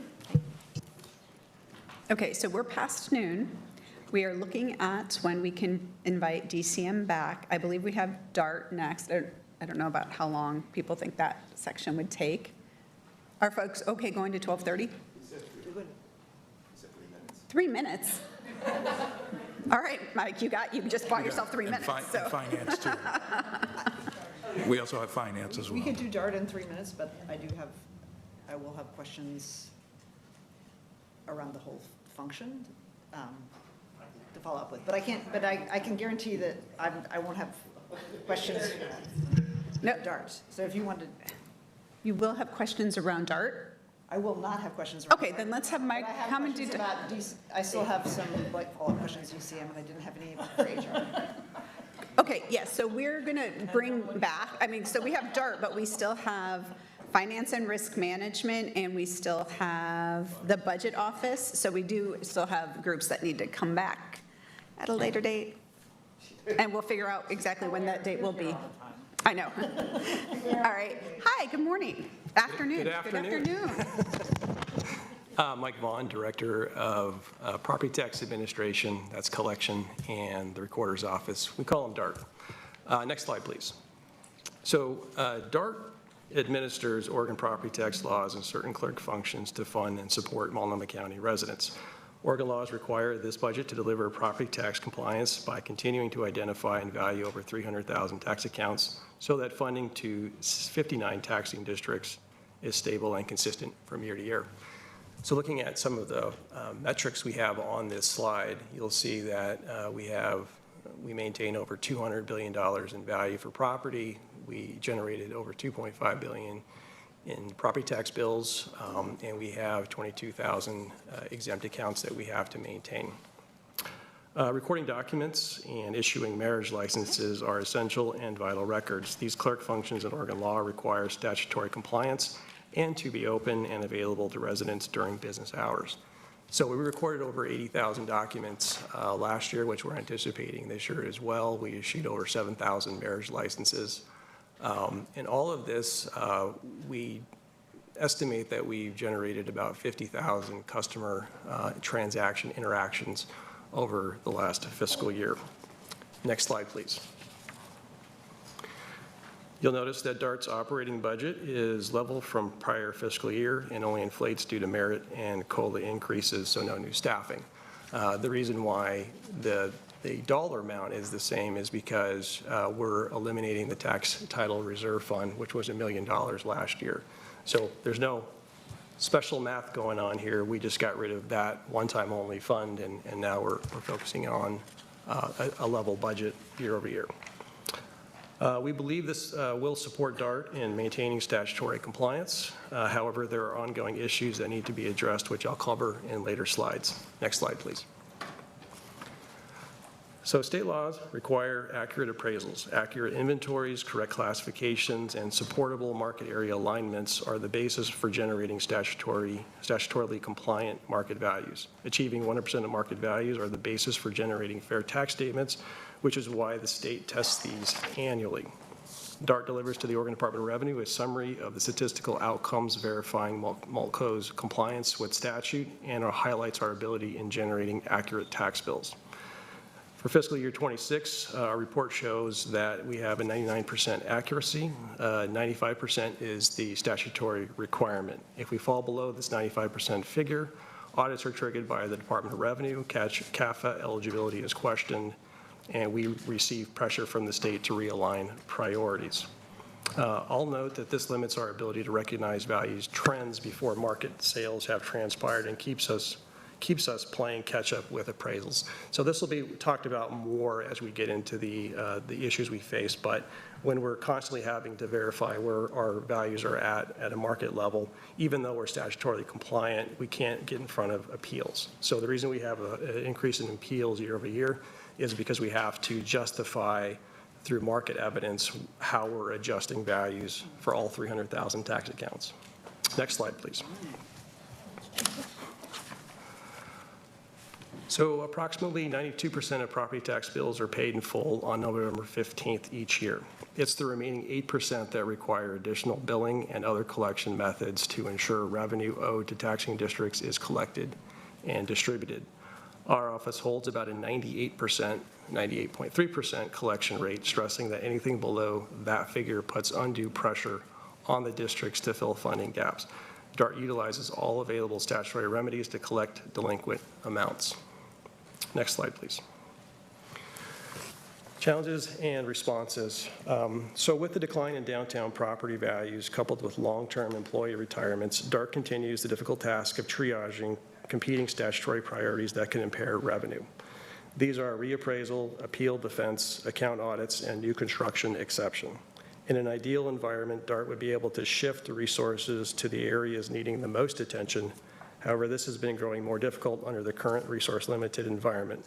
Contrasted with 30% more appeals year over year, I'll note that Multnomah County has more appeals than the entire state combined. Retirements of long-term employees, new employees take 3 to 5 years to train. Outdated routine reappraisals, with some approaching 30 years old.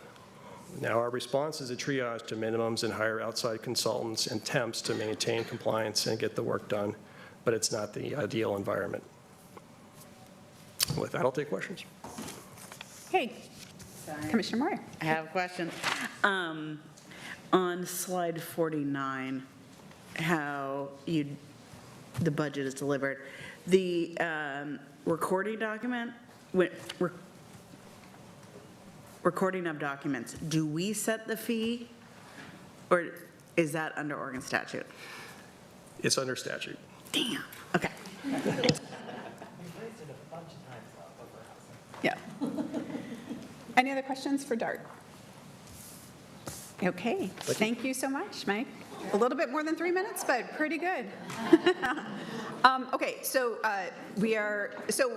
it looks like next Thursday, so we do have some time tomorrow, but we're asking Preschool for All to come back, or PAL to come back. I'll have Finance and Risk Management and Budget Office on standby just in case we end up early tomorrow, but probably next Thursday is when we would have more time for you guys to come back. Okay.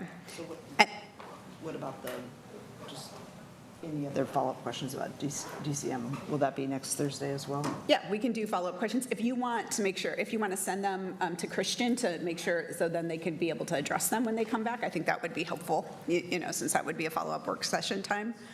And then, are there any budget notes or amendments this morning? We have a couple. Okay. So,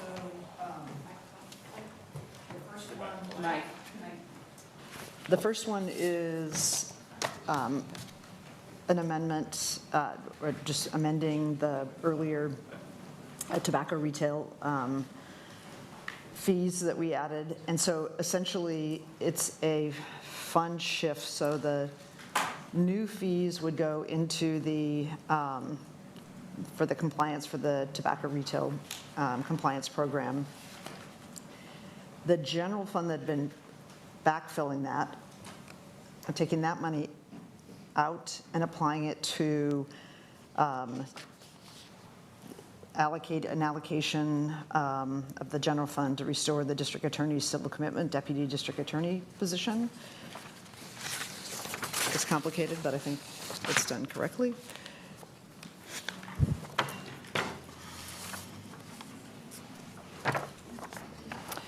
And the second is another revision, and it's a revision to the employment services, the employment services that have been cut in the chair's budget. I already had laid down an amendment to fully restore them, only had a partial pay for. I have the remaining pay for, and I'm paying for it by taking 3 positions out of the chair's office.